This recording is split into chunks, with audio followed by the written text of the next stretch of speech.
여러분 안녕하십니까. 중앙선거방송토론위원회가 주관하는 제21대 대통령 선거 후보자 토론회 진행을 맡은 MBC 아나운서 전종환입니다. 이제 대통령 선거가 정확히 일주일 남았습니다. 그리고 하루가 다르게 선거 열기는 뜨거워지고 있습니다.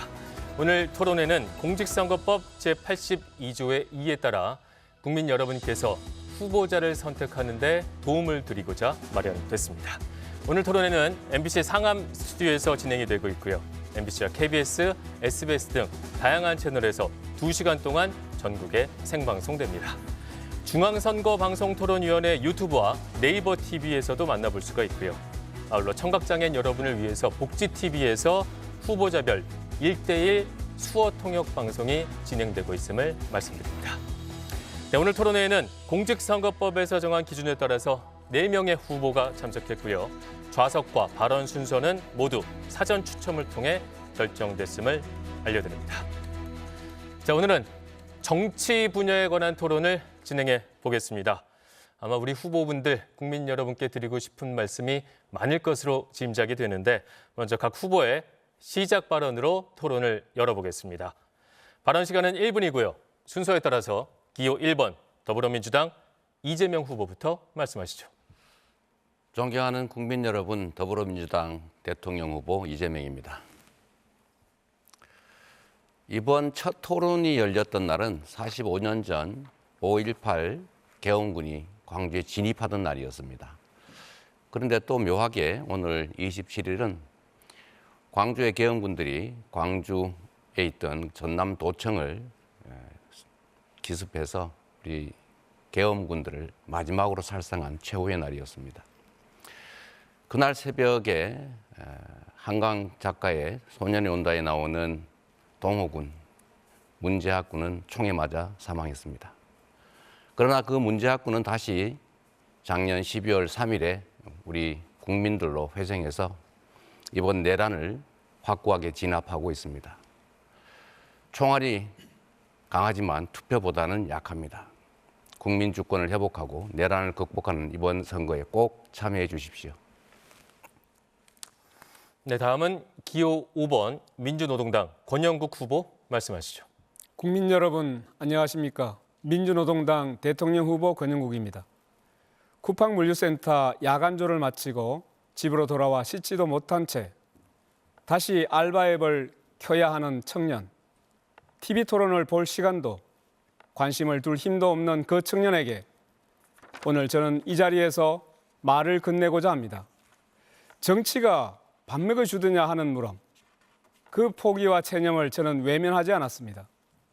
거리의 변호사였던 저는 법과 제도가 외면했던 그 한 사람의 삶의 앞에 늘 멈춰 섰습니다. 정치란 그 한 사람에게 말을 건네는 일이라고 생각합니다. 선거 때면 찍어달라고 굽신거리지만 정작 정치는 그 청년의 편이 아니었습니다. 지친 어깨에 손을 얹고 저는 약속합니다. 당신의 삶도 바꿀 수 있다고, 내 편이 되어주겠다고 제가 약속드립니다. 네, 다음은 기호 2번 국민의힘 김문수 후보입니다. 적반하장이라는 말이 있습니다. 도둑이 경찰봉을 뺏어서 경찰을 때린다는 이야기입니다. 세상에 많은 독재가 있지만 주로 국민을 위해서 독재를 한다고 합니다. 그런데 범죄자가 자기를 방탄하기 위해서 독재를 하는 방탄 독재는 처음 들어봅니다. 세계 역사에 없는 것입니다.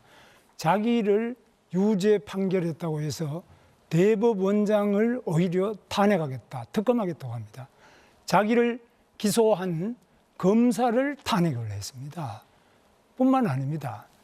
지금 자기 마음에 안 들면 다 탄핵을 하고 있습니다. 오죽하면은 민주당을 대표했던 이낙연 전 총리가 이 괴물 방탄 독재를 막기 위해서 저를 지지하겠다고 합니다. 국민의힘과 굉장히 거리가 먼 분임에도 불구하고 이렇게 나오셨습니다. 네, 마지막으로 기호 4번 개혁신당 이준석 후보 말씀하시죠. 작년 12월 3일 우리의 민주주의가 무너졌습니다. 비상계엄이라는 이름으로 헌법이 짓밟혔습니다. 그 책임을 외면한 채 이번에 후보를 낸 정당을 보며 국민은 묻습니다. 이것이 과연 상식인가? 우리는 아이들에게 이야기합니다. 사탕 준다고 따라가지 마. 그런데 지금 국가 재정에 대한 대책도 없이 뭐든 다 해주겠다는 후보를 따라가도 되는 걸까요? 우리 아이들에게 원칙 없는 나라를 물려줄 수는 없습니다. 이번 선거는 계엄을 옹호하는 비상식 세력, 포퓰리즘으로 유혹하는 반원칙 세력을 동시에 밀어내고 원칙과 상식을 되찾는 선거입니다. 빨간 윤석열이 지나간 자리를 파란 윤석열로 다시 채울 수는 없습니다. 보름달은 저물고 초승달은 차오릅니다. 초승달같이 새로운 시작에 대한민국의 미래를 맡겨주십시오. 저 이준석이 정치 교체, 세대 교체, 시대 교체를 반드시 이뤄내겠습니다. 네, 고맙습니다. 오늘 정치 분야 토론 모두 3가지 주제를 준비했습니다. 첫 번째 주제는 사회자 공통 질문에 답변을 해주고 시간 총량제 토론으로 진행이 됩니다. 이어서 2가지 주제에 관한 후보들의 정치 외교 관련한 공약을 들어보고 주도권 토론으로 이어가겠습니다. 그리고 마지막으로 국민 여러분께 발언할 기회를 드리면서 토론회는 마무리가 됩니다. 자, 주어진 발언 시간 끝나면 마이크 자동으로 음소거 된다는 점 유념해 주시고요. 국민 여러분이 지켜보고 계시는 만큼 치열하지만 품격 있는 토론 기대해 보겠습니다. 자, 그럼 시작해 보겠습니다. 첫 번째 주제, 정치 양극화 해소 방안입니다. 먼저 사회자 공통 질문 드리겠습니다. 네, 현재 우리 사회는 정치 양극화와 이념 갈등이 심각한 수준입니다. 정치가 이를 극복하고 통합하는 역할을 하지 못하고 있다는 비판이 큰데요. 각종 매체를 통해 확산되는 가짜뉴스와 혐오를 부추기는 행태는 우리 사회 양극화를 더욱 심화시키고 있습니다. 후보들은 이런 정치 양극화를 해소하기 위한 방안으로 어떤 것들을 생각하고 있는지 들어보겠습니다. 자, 답변 시간은 1분 30초입니다. 먼저 권영국 후보부터 답변해 주시죠. 네, 정치 양극화는 사회적 불평등이 그 뿌리입니다. 지금의 정치는 상위 10% 기득권을 지키고 나머지 90% 시민들과는 점점 더 멀어지고 있습니다. 이 10대 90의 불평등 양극화가 드러나는 것을 두려워한 기득권은 음모론과 가짜뉴스로 현실을 덧칠했습니다. 혐오를 키우고 갈등을 부추기며 정치의 중심을 삶이 아닌 권력에 묶어버렸습니다. 저희들의 잘못입니다. 진보 정치의 책임이 큽니다. 노동자와 서민을 대변하라고 기회를 주셨지만 기대에 부응하지 못했습니다. 진심으로 국민 여러분께 반성합니다. 다시 일어서겠습니다. 이제는 서로를 악마로 만들며 소모적인 정쟁을 반복하는 정치가 아니라 비전과 정책으로 경쟁하는 정치로 나아가야 합니다. 그들은 서로 이기려고 정치를 하지만 우리는 함께 살자고 정치를 합니다. 그래서 바꿔야 합니다. 정치에서 밀려난 시민을 다시 중심에 세우는 일, 누가 할 수 있겠습니까? 진보 정치가, 민주노동당이 다시 시작하겠습니다. 저 권영국이 하겠습니다.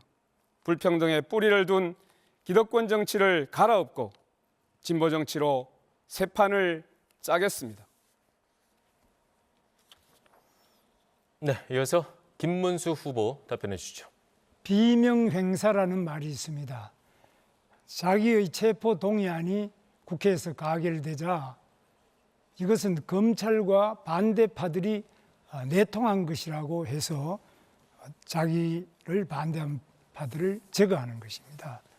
내 편이 아니면 다 응징하겠다는 이런 비명행사, 친명횡재 이런 평가를 하고 있습니다. 저 김문수는 저의 삶 자체가 국민 통합입니다.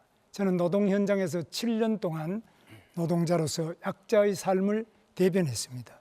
저는 전라남도 순천 출신의 아내를 맞이해서 영원함의 경계를 허물고 지금까지 잘 살고 있습니다. 좌와 우를 아우르면서 이념적 장벽을 걷어냈습니다.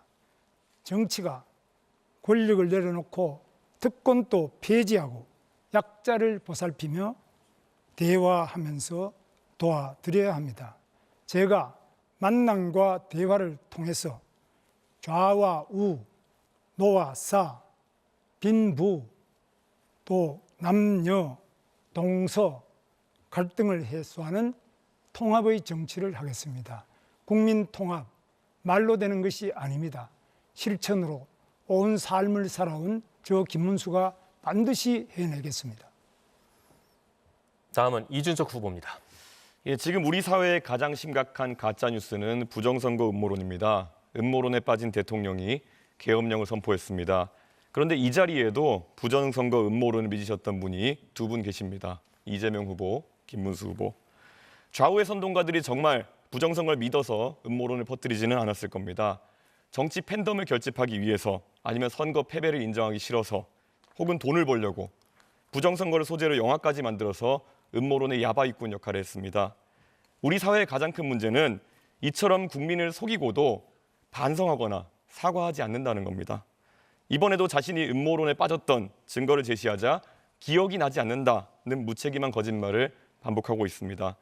독일 공산당원의 주장을 베껴서 국민들을 가르치려고 했던 호텔 경제학, 커피 원가 120원 발언, 유령섬이 된 거북섬 등 자신의 발언이 틀렸으면 사과를 하면 되는데 끝내 자기가 옳다고 우기면서 정치적 팬덤을 동원해가지고 공격을 시도합니다.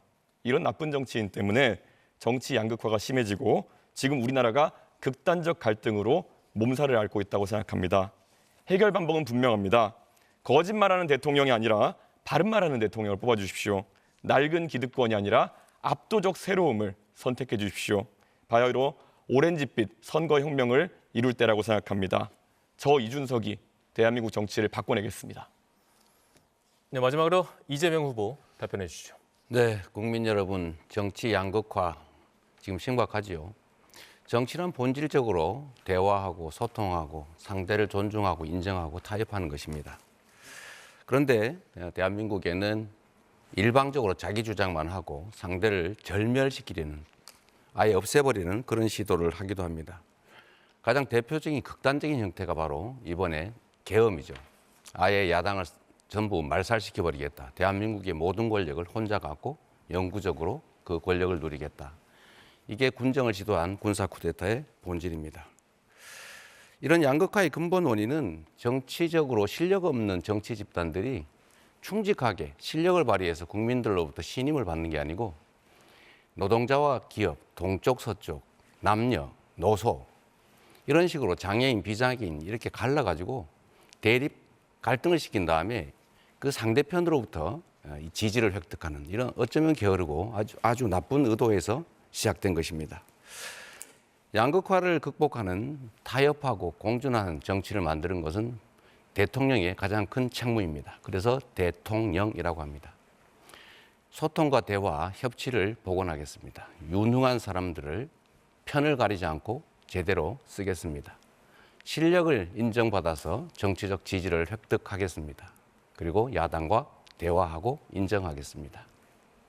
네, 후보들의 말씀 잘 들었습니다. 이제 정치 양극화 해소 방안에 대한 시간 총량제 토론으로 이어가겠습니다. 각 후보가 발언할 수 있는 총량은 6분 30초입니다. 그리고 한 번 발언할 때 되도록 1분 30초를 넘지 않도록 해주시고요. 손을 드시면 제가 발언권을 드리겠습니다. 또 2분 이상 동시에 손을 든 경우에는 남은 시간이 많은 분께 제가 먼저 발언권을 드리도록 하겠습니다. 그럼 지금부터 본격적인 토론 시작해 보겠습니다. 권영국 후보부터 발언 시작하시죠. 네, 22대 국회에는 법조인 출신이 60명입니다.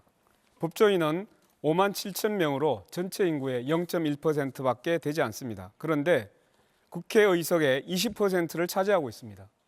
공직자 출신도 40명이 넘습니다.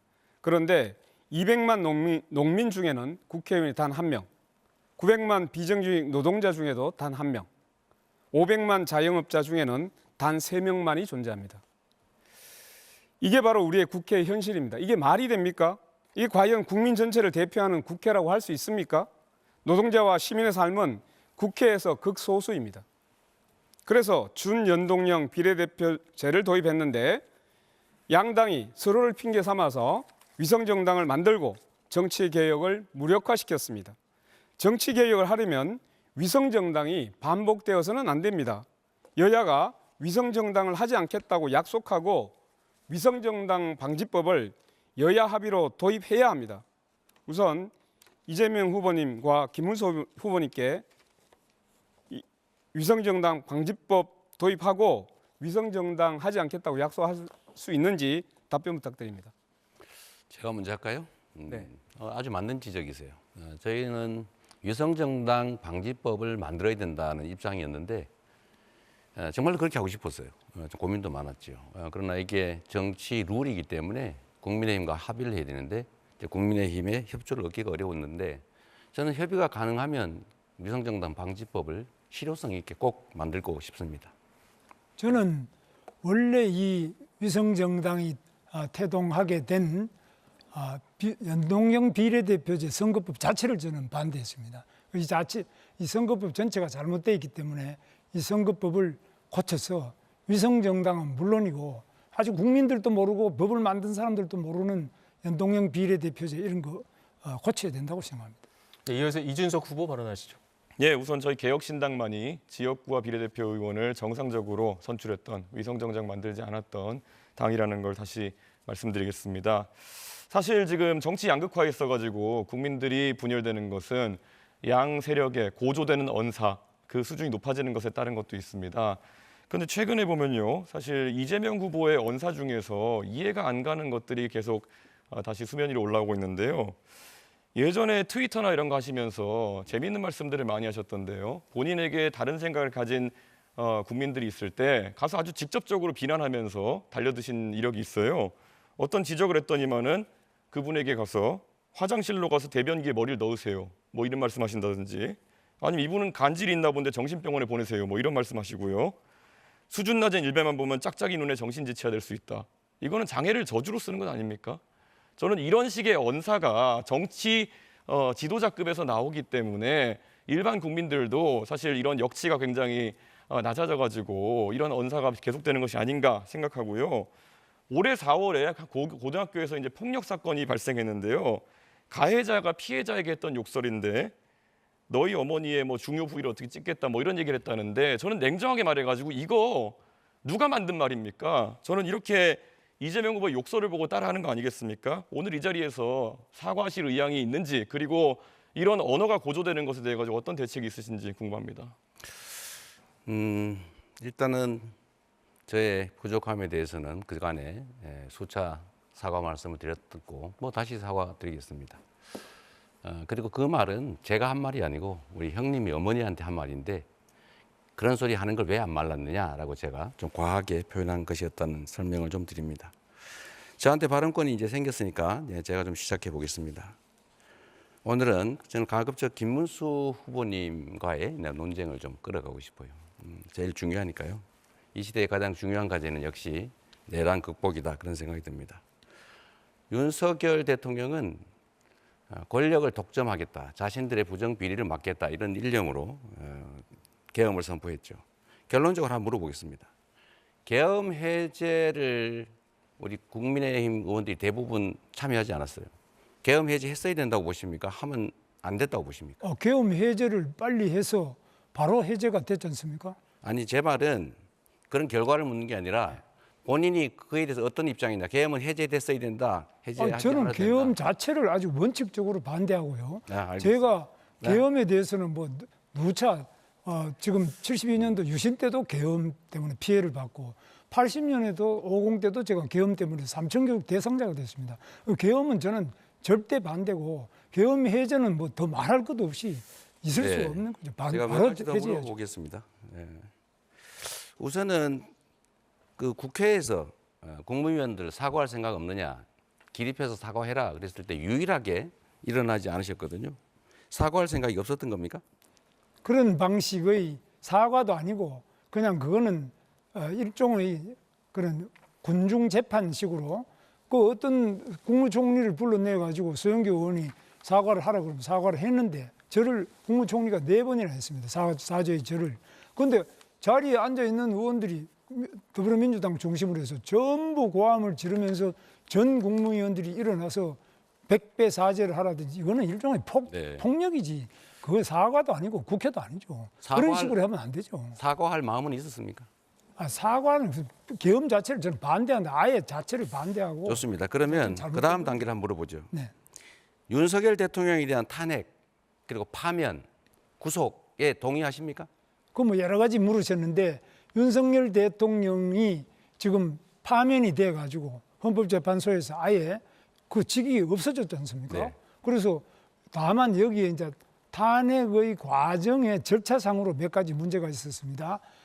그 처음에는 이것이 과연 내란이냐 아니냐 하는 부분을 국회가 냈던 소추장 자체를 스스로 그 부분을 제외한 부분이 있고요. 그다음에 그 외에도 절차상으로 구속장된 문제는 이런 게 있었는데 어떻든 간에 일단 파면이 됐습니다. 그렇기 때문에 우리가 오늘 선거를 하는 거고 제가 그걸 인정하기 때문에 이렇게 후보로 나온 겁니다. 탄핵하는 게 타당했다, 파면하는 게 타당했다 이렇게 생각하신다는 겁니까? 지금 뭐 그렇지 않습니까? 헌법재판소에서 판결을 난 거니까. 자, 네, 그러면 이 질문 그럼 물어보겠어요. 네, 하나만. 이 질문까지만 듣도록 하겠습니다.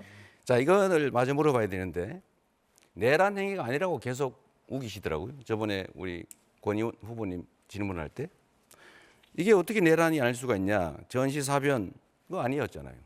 절차 안 지켰잖아요. 국무회의도 하지 않았고 제대로 통지도 하지 않았고 국회를 침탈했고 국민기본권을 이유 없이 제한했잖아요. 이게 내란이 아니면 대체 어떤 게 내란입니까? 내란이 아니라고 말한 적이 없고요. 내란죄에 대한 재판은 지금 서울중앙지법에서 진행 중이니까 그 재판 결과에 따라서 판단을 해야 되지. 지금 우리 이재명 대표는 계엄을 하는 게 잘못이다 이렇게 말해야 되는데 무조건 처음부터 내란이라고 합니다. 그게 내란인지 아닌지는 형법에 의해서 판결이 나야지. 왜 계엄을 내란이라고 바로 대입을 해서 내란범이라고 그러고 우리 보고 내란 동조범이라고 그러고 그런 것은 정말 언어 폭력이죠. 있을 수 없죠. 계엄은 계엄이고 내란은 내란이고 다른 거죠. 그런데 그런 것을 막 섞어서 무조건 상대를 내란범이다. 또 우리는 내란하고 아무 상관도 없는 사람도 내란 공범이다. 동조자다. 이런 식으로 말하는 것은 정말 심각한 언어 폭력이라고 저는 생각합니다. 네, 여기서 잠시 사회자가 개입하겠습니다. 지금 시간 총량제 토론이고요. 권영국 후보와 이준석 후보가 발언을 요청하셨기 때문에 먼저 권영국 후보께 발언 시간 드립니다. 네, 내란 행위가 있었다는 사실을 인정하면 될 텐데 왜 이렇게 어렵게 얘기하십니까? 자, 아까 전에 위성정당에 대해서 이야기했는데 이 위성정당의 가장 큰 피해가 바로 민주노동당입니다. 그런데 아까 이재명 후보께서는 그 부분에 대해서 지금 상대방이 그 위성정당을 만들기 때문에 합의가 안 된다 이렇게 이해를 하셨는데 솔선수범하셨어야죠. 또 하나는 준영동형 비례대표제에 동의하지 않는다고 하는데 이 부분에 대해서는 실제로 그러면 직능대표라든가 이런 비례대표제를 완전히 부정하고 있는 것으로 보이고 있어서 대단히 유감이라는 말씀을 일단 드립니다. 자, 다음 질문으로 들어가겠습니다. 일단 김문수 후보에게 묻겠습니다. 김문수 후보께서는 대선 캠페인 기간 내내 단일한 뉴스를 지금 도배를 하고 있습니다. 한덕수 끝나고 나니까 또 이준석 후보와 정치공학적 단일화 이야기만 자꾸 난무하고 있습니다. 그러면 그냥 결선 투표에 있으면 이 난리를 칠 이유가 있겠습니까? 저와 다른 후보들은 이미 결선 투표제를 다 공략하고 있습니다. 김문수 후보님 입장은 뭡니까? 답변 주세요.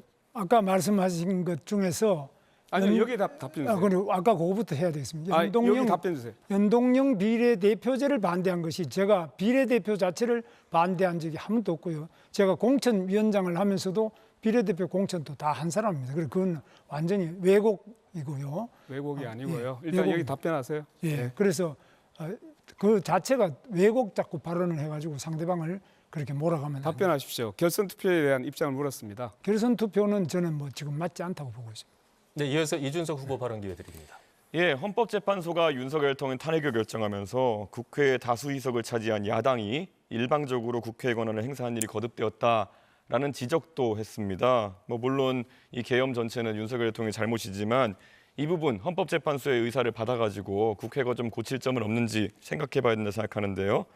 사실 지금까지 선거법이라든지 국회법이라든지 아니면 사법체계에 대한 수정을 가할 때는 보통 여야 합의를 통해 가지고 진행해 왔습니다. 왜냐하면 이건 게임의 룰에 대한 것이거든요. 그런데 이재명 대표가 정치에 들어오신 뒤로부터는 일방 처리가 굉장히 많습니다. 그 일방 처리라는 것도 특히 본인의 재판이나 수사에 영향을 줄 수 있는 일방 처리가 많아지고 있는데 저는 이런 부분에 대해 가지고는 완전히 지금까지 대한민국 국회가 몇십 년간 운영해온 원칙을 깨뜨렸다라는 생각을 하는데요. 이재명 후보께서는 왜 본인의 등장과 함께 이런 일이 빈번해진다 생각하시는지요? 글쎄, 그것은 우리 이준석 후보의 일방적인 단정이죠. 그것은 객관적인 팩트에 좀 어긋나는 것이라는 말씀 먼저 드립니다. 하나 또 무슨 팩트에 어긋난지 말씀해 주셔야죠. 제가 발언할 때는 좀 중간에 방해 안 하면 팩트에 좋겠어요. 어긋났다고 하시면 됩니까? 팩트를 지적해 주십시오. 그래 할 때니까 좀 기다리세요. 얘기를 하려고 하잖아요. 예를 들면 저번 토론회 때 중국발 미세먼지에 일본의 영향이 2%밖에 안 된다 이렇게 얘기하셨는데 그 한 24% 된다는 공식 통계가 있잖아요. 그냥 엉터리로 자료를 가지고 주장하시면 토론이 잘 안 된다. 또 균등화 발전 단가 이것도 원자력과 다른 재생에너지 사이에 뭐 몇 배 차이가 난다고 하는데 실제로는 원자력보다도 다른 재생에너지들이 더 싸다. 이게 지금 최근의 자료라는 그런 말씀을 먼저 드리고요. 그 외에도 뭐 얘기는 많습니다만 일단 여기까지 하겠습니다. 일방적으로 통과된 게 더 많다. 저는 거부권 행사한 사례가 더 많다. 이렇게 답을 드리도록 하겠습니다. 제가 여기 답변 드리자면요. 일방적인 아까 그런 법안 처리를 통해 가지고 선거법과 국회법, 사법체계 등을 바꾸는 행위 자체가 국회에 지금까지 원칙에 어긋난다는 말씀을 드렸는데 그걸 윤석열을 들어서 답변하시면 똑같은 사람이 되는 겁니다. 그리고 아까 균등화 발전 단가에 대한 부분 같은 경우에는 서남해안 풍력 발전에 대해 가지고 300원 정도 된다는 제 지적이 틀렸습니까? 그거는 우리나라는 아직 규모의 경제가 확립되지 않은 단계라서 규모화가 이루어지고 대규모 발전을 하기 시작하면 단가가 추세적으로 떨어진다. 이 말씀드린 거예요. 틀린 게 아니네요, 그러면. 아니죠. 지금 그건 단계는 얼마입니까, 그러면? 예측하고 있는 전체 평균 단가는 매년 달라지고 있어요. 얼마로 계속 예측하십니까? 제시해 주십시오. 제가 보기로는 유럽 기준으로 하면 50원, 70원 이런 정도까지 충분히 떨어질 수 있습니다. 대한민국의 서남해 풍력 발전 단가가 50원까지 네, 떨어진다. 저는 가능하다고 봅니다. 자, 권영국 후보가 발언 신청했습니다. 권영국 후보 발언하시죠. 네네 아까 자꾸 끊기는데요. 예, 이재명 후보께 질문드리겠습니다. 그 결선 투표제 공약으로 발표를 했고 지난 네. 대선 때도 했었죠. 네, 그렇습니다. 네네. 그러면 내년 지방선거 단체장 선거부터는 결선 투표제를 실시한다는 거 맞습니까? 글쎄요, 이게 지방선거까지 확장할 수 있을지는 좀 생각을 깊이 해봐야 되겠습니다. 아니 결선 투표제가 지금 제가 되면- 말씀드리는 거는 네. 헌법상의 대통령 선거에 관한 결선 투표를 얘기한 것이었습니다. 네. 네, 그래서 그래서 생각해봐야 되겠어요. 네네 연이어서 묻겠습니다. 네. 이재명 민주주의 성평등의 핵심은 의회에서 네. 성별의 동등한 대표성을 보장하는 것입니다. 네. 국가인권위에서도 공천할 때 특별 성별이 60%를 넘지 않게 하라고 권고한 바 있습니다. 네. 그러나 현재 지켜지지 않습니다.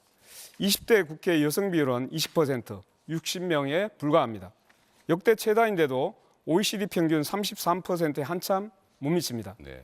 현재 성평등 공천 규정에 강제성이 없습니다. 저는 지역구 공천에서 여성을 최소 30% 이상 공천하지 않으면 정당 국고보조금을 삭감해야 한다고 생각합니다. 최소한 그래야 지켜지지 않겠습니까? 라는 게 제 생각입니다. 네. 후보님, 여기에 대해서 어떻게 생각하시는지 답변 뭐 부탁드립니다. 그것도 유용한 방법일 수 있겠죠. 뭐 여야가 합의하면 전 충분히 해볼 수 있다고 생각되는데 글쎄 지금 단계에서는 아마 그 숫자를 채우는 게 현실적인 어려움이 좀 있어서 많은 노력이 좀 필요할 것 같아요. 좋은 제안이시긴 합니다. 네, 방향도 맞습니다. 그런데 이제 이재명 후보께서 답변이 검토는 하는데 계속적으로 나중으로 밀리고 있어서 그럼 과연 지금 할 수 있는 게 뭔지를 저도 굉장히 좀 의문스럽습니다. 네, 네. 알겠습니다. 제가 그 답을 잠시만요. 제가 좀- 이재명 제가 답을 제가 한 번도 안 답까지 했습니다. 듣고 나서 그러면 제가 한 이준석 번도 후보 안 발언 신청을 했기 네, 때문에 발언 신청이 좀 늦었습니다. 한 번도 안 김문수. 했습니다. 먼저 네, 제가 먼저 그 다음에 드리도록 하겠습니다. 발언 순서는 먼저 신청한 네. 후보께 먼저 드리게 되어 있습니다. 때문에 이재명 후보 답변을 듣고 이준석 후보 답변을 말씀을 듣고 그 다음에 김문수 후보께 드리겠습니다. 말씀하시죠. 네, 이게 특정성 그러니까 소수성이 30%, 40%를 넘어야 된다라는 일정한 기준을 정하고 강제력을 부여하는 것은 좀 다음 단계에서 저는 충분히 검토해야 된다고 생각합니다. 우리 김문수 후보께서 제가 소수성을 성소수라고 잘못 표현한 그걸 꼬투리 잡아서 제가 소수성을 30% 할당한다고 얘기한다고 저를 비난하시던데 그건 한참 몇 년 전에 다 해명한 거니까 앞으로는 좀 그러지 않으시면 좋겠고요. 자, 발언할 기회를 얻었으니까 이준석 후보한테 좀 하나 물어볼게요. 저번에 답변하신 거와 관련이 있는데 그날 그 계엄 해제하는 날 거기서 정족수가 찼으니까 자기는 뭐 다투고 있었다 뭐 그런 취지예요. 그런데 이거 정말 중요한 국가지 대사 아닙니까? 강남에서 술 드시다가 바로 국회로 온 것도 아니고 집에 가서 옷 갈아입고 샤워하고 그러고 지금 국회에 와서 다시 또 확인하면서 안 들어가고 그 다툼하면서 시간을 보냈다는 거잖아요. 다른 사람들은 국민들은 슬리퍼 신고 막 슈퍼 나왔다가 우다닥 이 국회로 쫓아온 사람도 있고 옷도 제대로 못 입고 온 사람들이 많았고 의원들 중에도 화장도 못한 여성 의원들이 그냥 국회로 바로 쫓아와서 담 넘고 여성들이 했는데 이준석 후보는 술 드시다가 그때 알아서 집에 가서 샤워하고 거기서 이렇게 시간 끌고 있다는 게 도저히 납득이 안 되는데 해명을 한번 해봐 주시죠. 집에 가까운 위치에 있었고 그리고 식사 자리에 있던 다른 의원도 똑같이 했습니다. 그리고 제가 말씀드리지만은 제가 안 들어가려고 했다는 말씀은 허위 사실입니다. 제가 들어가려고 노력하던 모습이 다 찍혀 있는 것이고요. 담을 넘느냐 이런 문제 같은 경우에는 그 자리에 민주당 의원도 있었습니다. 4명의 의원이 같이 있었는데 국회 경비대가 담을 차단한 상황이었고 저는 거기에서 계속 들어가려고 하는 모습이 영상에 남아 있는 것인데 안 들어가려고 했다? 무슨 허위 사실을 주장하시는 겁니까? 거기서 말다툼을 하고 있을 때 옆에 누군가가 의원님 담 넘어서 들어가셔야 됩니다 하니까 시끄러 임마 이러면서 말 막았잖아요. 그때는 다른 이미 사람들은 표결이 거기 끝난 있다가 뒤였습니다. 넘어서 옆으로 해서 담을 넘어갔거든요. 그때는 이미 표결이 끝난 뒤였습니다. 글쎄, 한참 그거는 뒤였습니다. 그래서 제가 물어보는 핵심은 왜 집에까지 가서 샤워하고 옷 갈아입고 너무 여유롭지 않았냐 그 말씀 드리는 거예요. 똑같은 이유라면 제가 지난번에 말씀드린 것처럼 그럼 그때 들어오지 않은 민주당 의원 17명은 어떤 분들입니까? 땀 얘기하지 말고 본인 얘기를 해보세요. 아니요. 같은 기준을 적용하셔야죠. 아니 내가 물어본 건 본인 얘기예요. 자꾸 논점을 흐리지 뭘 마시고. 원하시는 건지 모르겠어요. 그러니까 왜 제가 그랬냐고 물어보죠. 저를 도덕적으로 비난하시려는 겁니까? 아니면 어떤 기준을 잡으시는 겁니까? 질문에 답을 하시는 게 좋지 않겠어요? 그러니까 무엇을 문제 삼으시는 아니 왜 겁니까? 집에 가서 샤워하고 그렇게 여유 있게 했냐? 나라의 운명이 달린 여유 있게 일에. 하지 않았습니다. 즉시 가서 즉시 나왔습니다. 글쎄 그게 그렇다고 하니까 그렇게 알겠습니다. 긴밀하게 민주당 의원 2분이랑도 소통하고 있었습니다. 네, 계속. 됐습니다. 네, 좀 톤을 낮춰야 되겠네요. 그다음 제가 네, 김문수 후보 발언하시죠. 네, 저는 이재명 후보가 지금 본인이 재판을 5개를 받고 있지 네. 않습니까? 근데 이 재판 5개가 전부 다 보통 재판도 아니고 대장동, 위례신도시, 백현동, 성남FC, 뭐 특정경제가중처벌법상 배임에 또 부패방지법 위반, 제3자 뇌물, 범죄수익은닉규제법 위반, 그리고 20대 대선의 그 허위사실 공표죄 뭐 이런 것들입니다. 그리고 법인카드 사적 유용 문제, 그리고 쌍방울 대북 송금 사건 이런 건데 이게 지금 한두 가지도 아니고 이렇게 많은 재판을 동시에 받는데 이 재판을 본인이 대통령이 되면은 다 중지시키는 재판 중지법 이런 것도 만들고요. 또 대법원에서 선거법상 허위사실 유포죄 이런 거 하니까 공직선거법도 지금 바꾸고 있고 또 대법원 판결 말고 딴 것도 하고 있다는데 이런 상태에서 더구나 또 지금 미국의 워싱턴 한인 회장이 제임스 신 그 회장이 우리 이재명 회장을 고소를 했습니다. 고발을 해놨는데 바로 국무부에도 고발하고 또 상무부에도 고발하고 유엔 안보리도 고발해놨습니다. 이게 유죄 판결이 나면은 사실 대외 활동에도 굉장히 어렵습니다. 이런 상태에서 과연 본인이 대통령을 하는 것이 맞겠느냐? 국민들이 굉장히 우려를 많이 하고 있습니다. 그래서 이 재판을 우선에 중지를 시키는 것은 그만두고 이 재판 자체를 받아야 되고요. 또 지연시켜서도 안 되고 대통령이 되더라도 재판하는 것은 당연히 받아야 되는데 본인을 위해서 모든 재판도 중단하고 헌법재판관 수를 대법관 수를 지금 14명 있는 대법관을 오히려 지금 뭐 100명도 늘리겠다, 30명도 늘리겠다 법안을 내놓고 이렇게 하는데 이게 과연 맞느냐? 이게 본인이 뭐 황제도 아니고 황제도 이런 식으로 법을 안 하죠. 여기에 대해서 참 우려하는 데 대해서 어떻게 생각하십니까? 일단은 그 수없이 많은 기소는 우리 김 후보님이 속한 이 검찰 정권, 윤석열 정권의 증거 없는 조작 기소의 실상을 보여주죠. 증거가 없잖아요. 지금까지 있었으면 제가 이렇게 멀쩡했겠어요. 그럼 증거 없는데 국민들이 왜 유죄가 인정했겠습니까? 나옵니까? 말하는 거 좀 할 수 있게 허용해 주시겠습니까? 네. 그리고 이런 일반적인 사법 절차에 관한 문제는 법과 원칙에 따라서 정해지는 대로 따르면 되고 그런 법률들은 국회에서 아직 논의 중이기 때문에 단정하지 마시면 좋겠어요. 네, 이재명 후보의 발언 시간은 모두 마무리가 됐습니다. 앞서 먼저 발언권을 신청한 이준석 후보 발언하시죠. 예, 제가 이재명 후보에게 물어볼 것이 있었는데 발언 순서가 엉키는 바람에 질문해도 답변을 들을 수 없는 상황이 됐습니다. 만약 답변을 듣고 싶다면 예. 이준석 후보의 시간을 양도할 수 있습니다.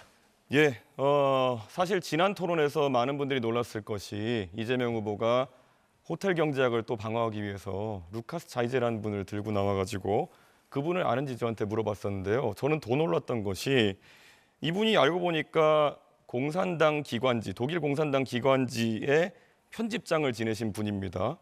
이재명 후보께서는 이런 분들 기관지를 읽고 이런 분들을 아시는 건지 어떤 경로로 루카스 자이제의 사상을 접하신 건지 이해가 가지 않았고요. 저는 이런 사례를 드실 때 어떻게 조사하셨으면 국민들에게 본인의 호텔 경제학을 방어하기 위해 가지고 공산주의자의 철학을 들고 와서 가르치려고 드시느냐. 저는 이게 의아하거든요. 이 해프닝에 대해 가지고 어떻게 본인이 이 루카스 자이제의 사상을 알게 되었으며 잘못 설명한 것에 사과하실 의향이 있는지 궁금합니다. 시간을 양도하시겠습니까? 예, 10초 드리겠습니다. 10초 드리겠습니다. 20초 드릴게요. 예. 20초입니다. 감사합니다. 우선은 뭐든지 이렇게 종북몰이 하듯이 그렇게 공산당몰이 안 하시면 좋겠어요. 두 번째로는 그 사례는 한국은행의 책자에도 나오는 사례예요. 루카스 차이제가 어떤 사상을 갖고 있는지 저는 관심도 없습니다. 더 중요한 거는 이건 아주 고전적인 단순화된 경제 흐름에 관한, 돈의 흐름에 관한 아주 일반적인 사례예요. 100유로 이야기, 100달러 이야기, 5만 원 이야기. 그 얘기를 한 건데 전체를 얘기하면 전체를 보시고 그중에 일부 이걸 왜곡 과장해가지고 이거를 침소봉대하지 않는 게 좋지 않을까. 그게 진정한 토론 아닐까 그런 예. 생각이 듭니다. 20초 지났습니다. 제가 사실 가장 놀라운 것이 우리 이제 세 번째 토론이기 때문에 유권자분들이 이재명 후보의 패턴을 읽으셨겠지만 본인이 지난 토론에서 먼저 저에게 루카스 자이제 아냐고 물어보신 다음에 지금 저한테 종북몰이 하지 말라고 하고 계십니다. 이게 얼마나 황당한 상황입니까? 본인이 어쨌든 남을 가르치기 위해 가지고 당신 이 사람 아느냐 물어보고 제가 안다고 대답했더니만은 본인이 사전 지식 조사가 안 돼 있어 가지고 공산주의자의 사상인 것을 독일 공산당의 반자본주의자 이야기인 것을 모르고 국민들한테 소개했던 건 아니겠습니까? 그럼 지금 와가지고 회피한다고 저렇게 말씀하시는 것 이게 바로 이재명 후보가 국민들을 대하는 태도다. 저는 계속 이렇게 발뺌하는 방식으로 토론을 할 것 같으면은 국민들이 올바른 검증을 할 수 없다. 그래서 저는 이재명 후보에게 오늘 제안합니다. 지정하시는 곳에서 토론 좀 더 했으면 좋겠습니다. 김어준 씨가 하는 뉴스공장에서 해도 괜찮고요. 더 이런 것들은 국민들이 알 수 있도록 토론 시간을 만드는 것을 제안합니다. 어떻게 생각하시는지요? 천천히 생각해 보죠. 네, 발언 시간이 마무리됐기 때문에 권영국 후보의 발언으로 이어가겠습니다. 예, 또다시 진흙탕 싸움이 시작됩니다. 뭐 이념 논쟁을 하는 곳은 아니잖아요.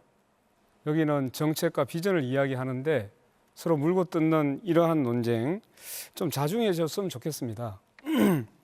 일단 이준석 후보에게 묻겠습니다. 이준석 후보 발언 시간이 없기 때문에 시간을 양도해 주셔야 됩니다. 아, 네, 이따가 제가 봐서 답변할 게 있으면. 네. 언론 인터뷰에서 대통령의 국회 해산권에 대해 긍정적으로 생각한다. 윤석열 전 대통령에게 그 권한이 있었다면 개업을 안 했을 것이다. 이렇게 말했어요. 정말 이 얘기 듣고 무서웠습니다. 이준석 후보의 말이. 윤석열이라면 국회도 해산하고 계엄령도 선포하고 남았습니다. 대통령이 국회 해산권 가지고 있는 나라가 있습니까? 우리나라 역사를 보더라도 국회 해산은 이승만 때, 박정희 때, 전두환 때 다 독재 정권 때 한 일입니다. 이준석 후보의 이 얘기는 독재 정권으로 돌아가자는 얘기로 들려요. 여성가족부 폐지하자고 하고 최저임금 차등제 두자고 하고 이제는 국회 해산권까지 두자고 이 얘기를 한 것인지 참 의문입니다. 아니 왜 저는 매우 이준석 후보가 전도양양한 저는 정치인이라고 봤는데 이 나쁜 정치만 자꾸만 제도화하려고 하는 거나 아니면 이런 걸 옹호합니까? 40대 윤석열을 보는 것 같아서 매우 유감입니다. 자중해 주시면 정말 좋겠습니다. 답변 시간 주시겠습니까? 네네, 한 10초만 드리겠습니다. 10초 갖고는 안 되겠죠. 20초 드릴게요. 사실 제도를 말씀하시는 거라면은 아까 권영국 후보께서는 비례대표제의 확대를 좋아하시는 걸로 보였습니다. 그게 내각제적 요소로 도입하는 겁니다. 국회 해산권이라는 건 실제 내각제 국가에서 많이 운영되는 거고요. 국회 해산권이라는 것이 뭐 가가지고 군대를 통해서 해산하는 게 아니지 않습니까? 해산되면 다시 선거를 하자는 의미로 국민의 민의를 묻자는 취지에서 도입되는 것이 국회 해산권인데요.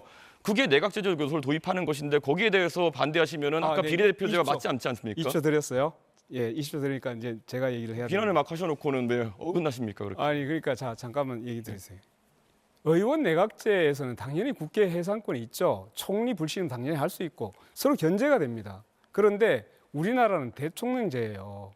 대통령제에서 국회 해산권을 준다는 것은 국회가 없어지면 견제 기능이 없습니다. 그러면 1인 치하가 되는 거예요. 대통령 1인 치하. 이게 독재를 지금 유도하고 있는 게 아니게 뭡니까? 국회가 없어지는데 선거를 다시 해야 되는데 왜 독재가 됩니까? 네, 권영국 후보도 시간을 모두 사용했습니다. 김문수 후보 56초 남았습니다.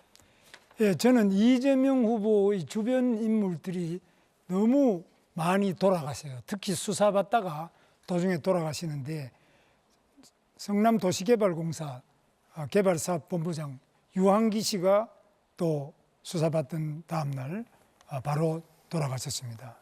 또 성남도시개발공사 개발 1처장 김문기 씨도 또 수사받다가 조사를 받다가 돌아가셨습니다. 또 배소연 씨가 그 지인인 동거하던 지인이 또 법인카드 의혹과 관련해서 참고인 조사를 받다가 또 사망한 채 발견이 됐습니다. 또 경기도지사 때 초대 비서실장을 하던 전영수 씨가 또 마찬가지로 돌아가시면서 뭐라고 썼느냐. 이제 정치를 내려놓으십시오. 이렇게 네, 김문수 후보도 시간을 모두 사용했습니다.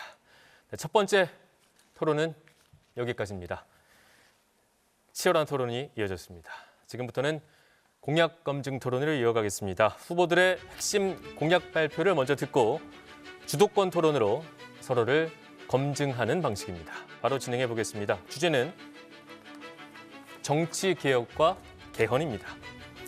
여야의 극한 대치와 대화의 실종, 수단과 방법을 가리지 않는 권력 투쟁은 이제 국민들에게 익숙해진 우리 정치권의 모습입니다.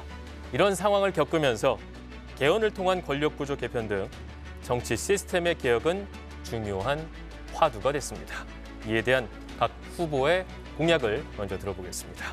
발표 시간은 1분 30초입니다. 순서에 의해서 김문수 후보부터 공약 발표 시작하시죠. 우리 헌법과 우리 민주주의는 상권 분립 정신 위에 서 있습니다. 그런데 우리 이재명 후보는 입법부의 다수 정당인데 이것을 발판으로 해서 대통령도 탄핵하고 총리도 탄핵하고 감사원장도 탄핵하고 대법원장까지 탄핵하겠다고 31명을 이미 탄핵했습니다. 그래서 대법원장 특검하고 또 탄핵하고 청문회 하겠다고 합니다. 또 상권 분립을 완전히 파괴하고 상권 장악을 해가지고 완전히 독재를 하겠다고 하는데 이거는 이런 일이 없습니다. 뿐만 아닙니다. 지금 언론도 지금 언론 노조를 통해서 많이 영향을 미치고 있고요. 또 민주노총을 통해서 시민사회단체에도 엄청난 영향을 미치고 있습니다. 이것이 바로 입법 폭주, 탄핵 남발, 방탄 입법, 카톡도 검열한다고 합니다. 이게 바로 우리 이재명 괴물 정치, 괴물 독재의 신호탄입니다. 이것 때문에 이낙연 우리 전 총리가 이거는 괴물 국가, 괴물 독재를 막아야 된다. 이렇게 굉장히 위기의식을 느끼고 있습니다. 국민들이 이민을 가야 되나 걱정하고 있습니다. 이런 상태에서 저 김문수가 진정한 국민 통합, 모든 동서 또 빈부, 노사, 좌우가 통합하는 정치를 반드시 해내겠습니다. 네, 다음은 이준석 후보입니다. 프랑스 대통령 마크롱이 39의 나이에 대통령에 당선됐을 때 그가 속했던 정당인 앙마르슈는 원내 의석이 하나도 없었습니다. 하지만 마크롱 당선과 함께 프랑스 정치에는 거대한 지각 변동이 일어났고 연금개혁, 교육개혁, 노동개혁이 있어서 의미 있는 성과를 이뤘습니다. 제가 속한 정당인 개혁신당은 의석이 3석뿐이지만 마크롱이 가졌던 것보다는 큽니다. 저의 당선과 함께 대한민국 정치에는 자연스럽게 토론과 협치가 방식으로 등장하게 될 것입니다. 아무것도 없는 것 같지만 오히려 모든 것을 가질 수 있는 그런 역설입니다. 이제 대한민국도 2017년 프랑스 대선과 같이 압도적으로 새로운 선택을 할 때입니다. 역대 대통령 모두가 개헌을 하겠다고 했습니다. 1987년 이래로 40년 가까이 그 약속을 지킨 대통령은 없었습니다. 정말로 개헌을 하고 싶다면 개헌을 할 수밖에 없는 대통령을 뽑아야 합니다. 프랑스 국민이 마크롱을 통해 개헌을 이뤘듯 대한민국 국민도 이준석을 통해서 개헌을 이룰 수 있습니다. 국민연금을 가지고 양당이 미래 세대를 착취하는 야합을 했듯이 권력구조 개편을 양당에 맡겨놓으면 기득권 세력끼리 권력을 나눠 갖는 개헌 야합을 시도할 것 같습니다. 프랑스어 앙마르슈는 전진이란 뜻입니다. 좌도 우도 아니고 앞으로 저 이준석이 5천만 대한민국 국민과 함께하겠습니다. 네, 이재명 후보 공약 발표하시죠. 네, 국민 여러분, 대한민국은 민주공화국이다. 모든 권력은 국민으로부터 나온다. 이 헌법에 써져 있는 대원칙입니다. 민주주의 정치개혁이라고 하는 것은 국민이 주권자로 존중받는 제대로 된 정치 시스템을 만드는 것이겠죠. 제도도 만들어야 되고 정치의 실상도 변경해야 될 겁니다. 그런데 지금 대한민국 정치가 매우 잘못되어 있죠. 너무 이기적입니다. 그리고 소수가 동의하지 않은 모든 것을 반대합니다. 민주당 보고 독재한다 이런 얘기 하는데 거부권을 대통령이 41번 행사했습니다. 지금 우리가 탄핵을 30몇 번 했다는데 그 사실이 아닙니다. 13명인가 14명인가 이 정도밖에 안 될 거예요. 그리고 대통령 탄핵해야 마땅하지 않습니까? 국무총리, 헌재 재판관 임명을 안 해가지고 탄핵을 기각시키려고 하는데 당연히 탄핵해야죠. 개헌을 해서 체계적인 새로운 시대를 준비해야 됩니다. 저는 몇 가지 말씀을 미리 드렸습니다만, 첫째, 5.18 광주 민주화운동의 정신을 헌법 전문에 수록하고 책임 정치를 위해서 4년 연임제를 한 번에 한해서 이어서 할 수 있는 연임제를 도입하고 결선 투표를 도입할 필요가 있습니다. 당연히 계엄의 요건을 엄격하게 강화해야죠. 그리고 대통령의 거부권도 제한해야 됩니다. 국민의 기본권을 강화하고 그리고 지방자치와 분권을 강화하는 방향으로 헌법을 개정하겠습니다. 네, 마지막으로 권영국 후보 공약 발표하시죠. 네, 국민 여러분, 지금 우리는 어떤 개헌을 해야 합니까? 국가는 무엇이고 헌법은 왜 존재해야 합니까? 국가는 시민의 존엄을 지키기 위해 존재하고 헌법은 그 존엄을 지키기 위한 우리 사회의 약속입니다. 개헌은 그 약속을 지금의 시대 정신에 맞게 개정하는 일입니다. 헌법 자체를 부정하고 탄핵을 반대한 세력은 개헌을 말할 자격이 없습니다. 그러면 누가 개헌을 해야 합니까? 개헌은 시민이 주체가 되는 일입니다. 노동자, 여성, 청년, 사회적 약자를 포함한 모든 시민이 참여하여 함께 만드는 광장 개헌이 되어야 합니다. 우리는 기득권 유지와 권력 안배를 위한 개헌이 아니라 차별과 불평등을 타파하는 개헌을 추진합니다. 다시는 윤석열과 같은 내란이 반복되지 않도록 계엄 조항을 고치고 5.18 정신을 헌법에 담는 것으로 출발하겠습니다. 그 방향은 분명합니다. 87년 민주화 이후 38년 만에 추진하는 개헌은 정치인을 위한 개헌이 아니라 시민을 위한 개헌이어야 합니다. 차별을 금지하는 평등헌법, 노동이 존중받는 노동헌법, 식량주권을 지키는 농민헌법, 기후정의를 실현하는 기후헌법, 사회적 약자를 보호하는 돌봄헌법. 저 권영국이 이 개헌을 시민 여러분과 함께 만들어 가겠습니다. 감사합니다. 네, 후보들의 공약 들어봤고요. 주도권 토론으로 바로 이어가도록 하겠습니다. 주도권을 가진 후보가 상대 후보를 지명을 해서 주제와 공약에 대해서 질문과 답변을 이어가며 주도권을 갖고 토론을 하면 됩니다. 각 후보의 주도권 토론 시간은 6분 30초입니다. 주도권을 가진 후보는 한번 발언하거나 질문을 할 때 가급적이면 1분 안으로 해주시면 되겠습니다. 주의하실 사항은 두 가지입니다. 반드시 2명 이상과 토론을 해야 되고요. 상대 후보 답변 시간 최소 30초를 보장해야 됩니다. 이대로 진행이 되지 않는다면 사회자가 개입한다는 점 말씀드립니다. 자, 그럼 김문수 후보부터 주도권 토론 시작하겠습니다. 예, 아까 제가 이재명 후보의 여러 가지 재판 지금 5개나 받는 재판과 또 주변 인물이 많이 사망을 하는 그런 참사가 있었는데 성남시장하고 경기도지사밖에 안 했는데 이 정도인데 앞으로 대통령이 돼서 그런 많은 권한을 가지고 개발도 하고 각종 사업도 하고 주변에 많은 사람들이 있을 건데 과연 국민들이 불안해하는 거는 이런 분이 성남시장 할 때 조그마한 대장동 하나 개발하는데도 이 정도 수천억의 의혹이 생기고 무수한 사람들이 재판받고 온 나라를 뒤흔들었는데 또 본인은 그게 당군 이래 제일 잘하는 개발이라고 이렇게 한때 말한 적이 있어요.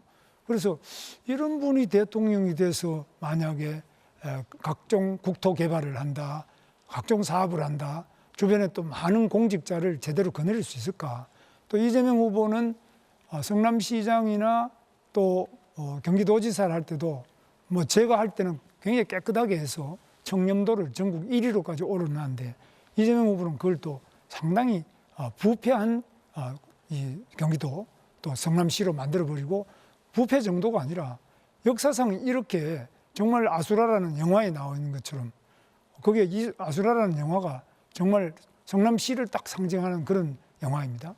이렇게 돼가지고 온 주변이 비리와 감옥, 투옥되고 또 많은 사람들이 갑자기 수사받다가 죽어버리고 또 아까 제가 말씀드렸습니다만은 도시공사 경기도지사 첫 비서실장에 있는 전영수 실장은 이제 정치를 내려놓으십시오. 더 이상 희생은 없어야 하지 않겠습니까? 이런 이야기에 대해서 저는 굉장히 가슴 아프게 생각하는데 어떻게 보십니까? 이래가지고 어떻게 대통령 해가지고 제대로 할 수 있는지 지금이라도 저는 사퇴하시는 것이 맞지 않느냐 이렇게 보는데 어떻습니까? 네, 전혀 근거 없는 일방적인 주장 잘 들었습니다. 검찰이 없는 사건 만들려고 강압 수사를 심하게 하니까 그 사람들이 괴로워서 그렇게 된 거 아닙니까? 저에 대해서 구체적 증거를 하나라도 대보십시오. 제가 부정부패를 저질렀는지. 저는 업자를 만난 일도 없고 그들이 커피 한 잔 얻어먹은 일이 없어요. 그 사람들이 사망한 것은 그 검찰의 가혹한 그 압박 수사 때문이죠. 그 돌아가신 분들은 정말로 가슴 아프게 생각합니다.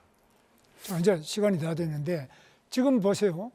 그런 식으로 지금 보면 법인카드 문제든지 여러 가지가 이미 유죄 판결이 다 났고 또 대북 송금만 하더라도 그 부지사 이화영 부지사가 지금 7년 8개월 받았잖아요.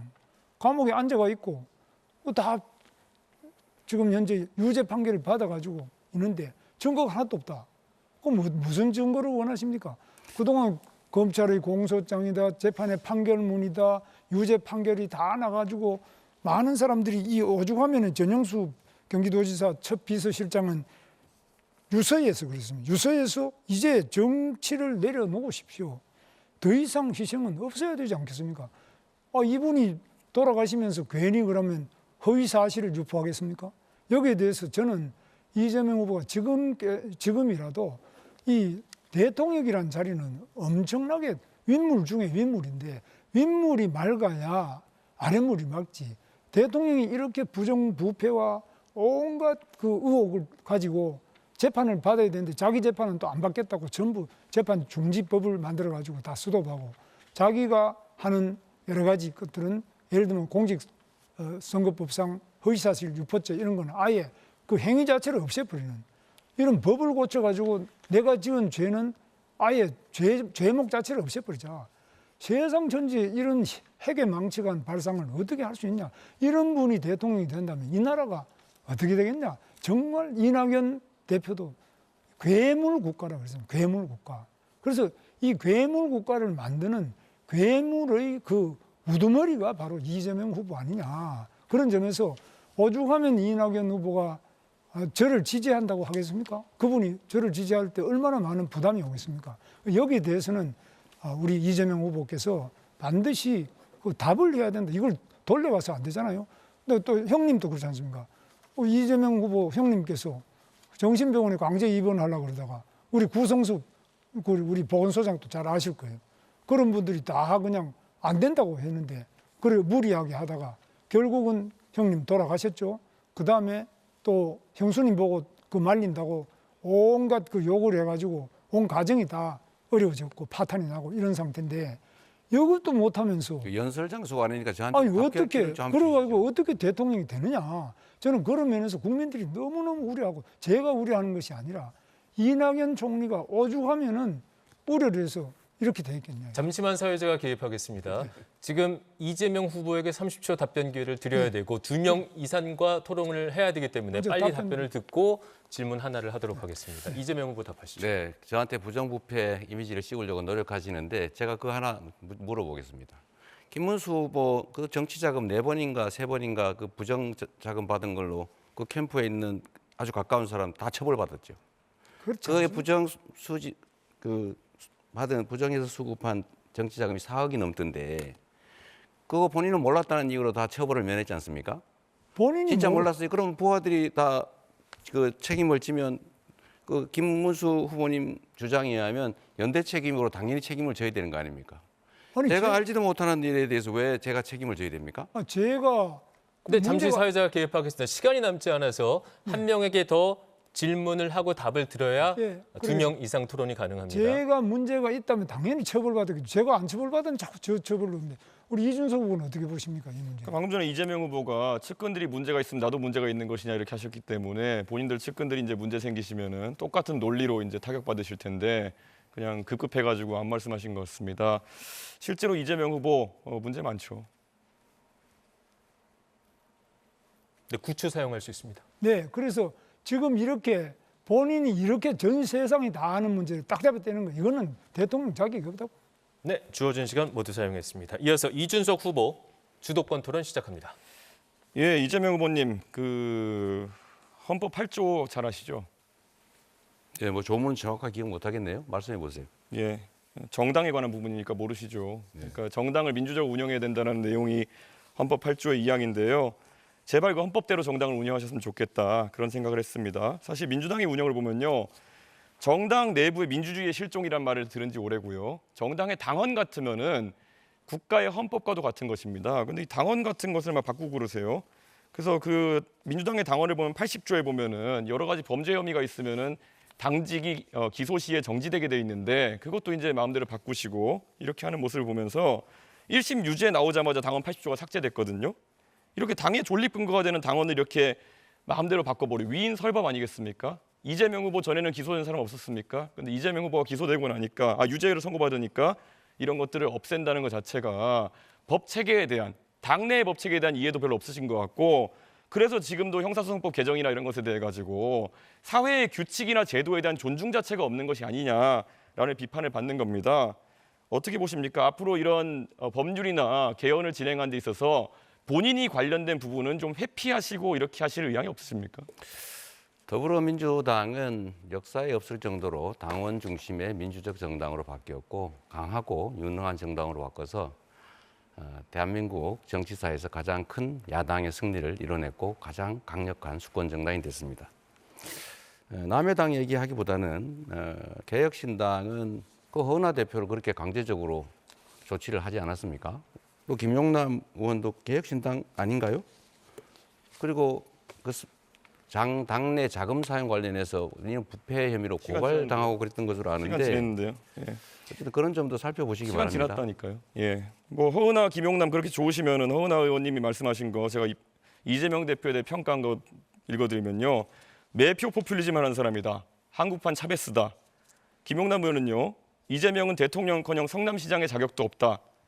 경기도민이 낸 세금으로 횡성 한우보다 더 맛있다는 횡령 한우를 사 먹었으면 죄값을 치러야 된다. 뭐 이런 부분도 반영해가지고 같이 데려가셨으면 좋겠다 이런 말씀드립니다.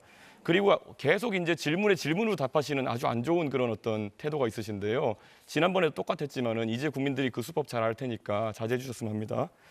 오늘 또 이 토론이 있는 날에도 제가 알기로는 이재명 후보님 재판 공판 준비 기일이 있었던 걸로 알고 있습니다. 법인카드 사적 유용 혐의에 대해서 재판 공소장을 보니까 흥미로운 대목이 있습니다. 많은 분들이 뭐 10만 원 때문에 그러냐 그렇게 하는 분들인데 그거는 공직선거법에 대한 부분이고요. 지금 재판받는 거 보면은 2019년부터 2021년 10월까지 과일만 2,791만 원 정도 법인카드로 사셔가지고 사적 유용 때문에 재판받고 계신 거거든요. 259번 과일을 사주셨는데 2,791만 원어치 드렸어요. 과일이 평균 가격을 보니까요. 뭐 종류가 다양하겠죠. 1kg에 10,000원 정도 하던데요. 이 기준이라면은 2,800만 원어치의 과일을 2년 동안 드셨으면은 2.8톤입니다. 혹시 집에 뭐 코끼리 같은 거 키우십니까? 사람이 어떻게 이렇게 많은 과일을 집에서 이렇게 법인카드로 결제할 수 있는지 혼자 드신 겁니까? 아니면 어떻게 하신 겁니까? 궁금합니다. 대답할까요? 예. 네. 그래서 엉터리라는 거예요. 그거는 제가 쓴 일도 없고 그 쓰는 거 본 일도 없고 실무부서에서 과일 거래를 했다는데 그걸 제가 어떻게 합니까? 그걸 전부 제가 횡령을 했다, 지시를 했다, 알고 그랬다라고 기소를 했는데 그게 바로 엉터리 기소라는 뜻이고요. 그 사건에서는 제가 그걸 지시한 것으로 보여진다라고 기소를 했는데 그런 근거 자료가 한 개도 없어요. 그래서 엉터리 조작 기소다 이렇게 얘기하는 겁니다. 자, 그러면은 이런 재판에 대해 가지고 사실 대선 후보로서 예전에 민주당에서 홍준표 자유한국당 대선 후보를 공격할 때 성완종 리스트 판결이 그때 2심까지 나왔었기 때문에 당선되어도 재판 받아야 되는 거 아니냐. 그래가지고 그때 하도 공격하니까 홍준표 후보께서 이렇게 얘기하셨어요. 만약에 대법원에서 재판 받아서 유죄 나오면은 내가 극단적인 선택까지 검토하겠다. 이렇게 하면 재판 받겠다는 의지를 보여줬거든요. 이재명 후보는 재판 받을 의지를 보여주실 생각이 없습니까? 무죄를 확신하시는 거 아닙니까? 조작 기소라면서요. 너무 많은 기소를 해놓고 성남 FC 사건 같은 경우는 제가 직접 한 건 아니고 지금 직원들이 기소돼 있는데 증인이 478명이에요. 그 재판 매일 해도 2년 걸립니다. 그런 재판들을 마구 기소해놓고 이 검찰 국가가 이렇게 난폭하게 정치 탄압을 했잖아요. 그리고 당신은 기소됐으니까 죄인이다. 고발당했으니까 피의자다. 이런 식으로 하는 거는 국민의힘이 주로 하던 수법인데 예, 시간 다 우리 됐습니다. 이준석 후보는 좀 자제해 주시면 좋지 예, 않을까 싶어요. 그런데 뭐 사실 그렇게 따지면 홍준표 후보는 얼마나 억울하셨겠습니까? 최종적으로 무죄인 사건이었는데 그런데도 떳떳하게 나는 재판을 받아서 실제로 극단적인 선택할 정도로까지 내가 책임지겠다라고 했는데 이재명 후보는 그거 안 하겠다는 말씀을 지금 돌려서 하시는 거 아니겠습니까? 자, 그리고 권영국 후보님께 좀 여쭤보겠습니다. 네. 권영국 후보님, 그 사실 이재명 후보님이 사실 가족 간의 그런 어떤 좀 특이한 대화나 이런 걸 하셔가지고 문제되신 건 아까 사과하시고 이렇게 했었는데요. 가장 또 놀라는 것이 혹시 정의당의 그러니까 민주노동당 기준으로 여쭤보고 싶은 게 만약에 어떤 사람이 여성에 대해 가지고 얘기할 때 여성의 어떤 성기나 이런 곳에 젓가락을 꽂고 싶다 이런 얘기를 했다 그러면 이거는 여성 혐오에 해당합니까? 아닙니까? 그건 뭐 답변하지 않겠습니다. 민주노당 저는- 기준이 없습니까? 이런 성폭력적인 있죠. 발언에 대해서? 그건 있죠. 그러나 지금 이걸 묻는 취지는 잘 모르겠는데요. 기준은 매우 엄격합니다. 매우 문제가 되는 우리는- 발언입니까? 아닙니까? 우리는 당연히 이제 성적인 학대를 한다든가 이런 부분에 대해서는 누구보다 엄격하게 그 정하고 있습니다. 이재명 후보님 동의하십니까? 시간을 충분히 주고 질문을 하시면 좋겠어요. 동의하시는지만 답하시면 됩니다. 동의 안 하시는 겁니까? 이런 발언이 문제 있다는 것을? 시간과 규칙을 지켜서 하시면 좋죠. 네, 이준석 후보의 주도권 토론 시간 여기서 마무리됐습니다. 이어서 이재명 후보의 주도권 토론 시간입니다. 네. 어쨌든 우리 이준석 후보님은 주로는 그런 정부의 앞으로 나아갈 길, 국민의 더 나은 삶 이런 것보다는 그런 신변 잡기에 관심이 많으신 것 같은데 본인의 신변 잡기도 한번 되돌아보시기를 부탁드립니다. 권영국 후보님, 자, 우리 이 얘기 한번 나눠보면 좋겠어요. 저는 권영국 후보님께서 저는 개인적으로 잘 아잖아요.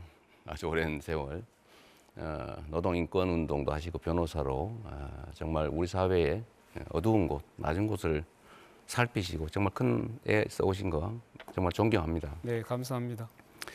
그리고 이런 기회를 통해서 이제 민주노동당도 정책을 충분히 국민에게 설명하고 다시 또 인정받는 계기가 되면 좋겠어요. 네, 그래야 되죠. 그 김문수 후보님 관련해서 전에 한번 논쟁을 심하게 하셨는데 내란이 아니다, 처벌받아야 내란이다 이런 논리에 대해서 좀 어떻게 생각하세요?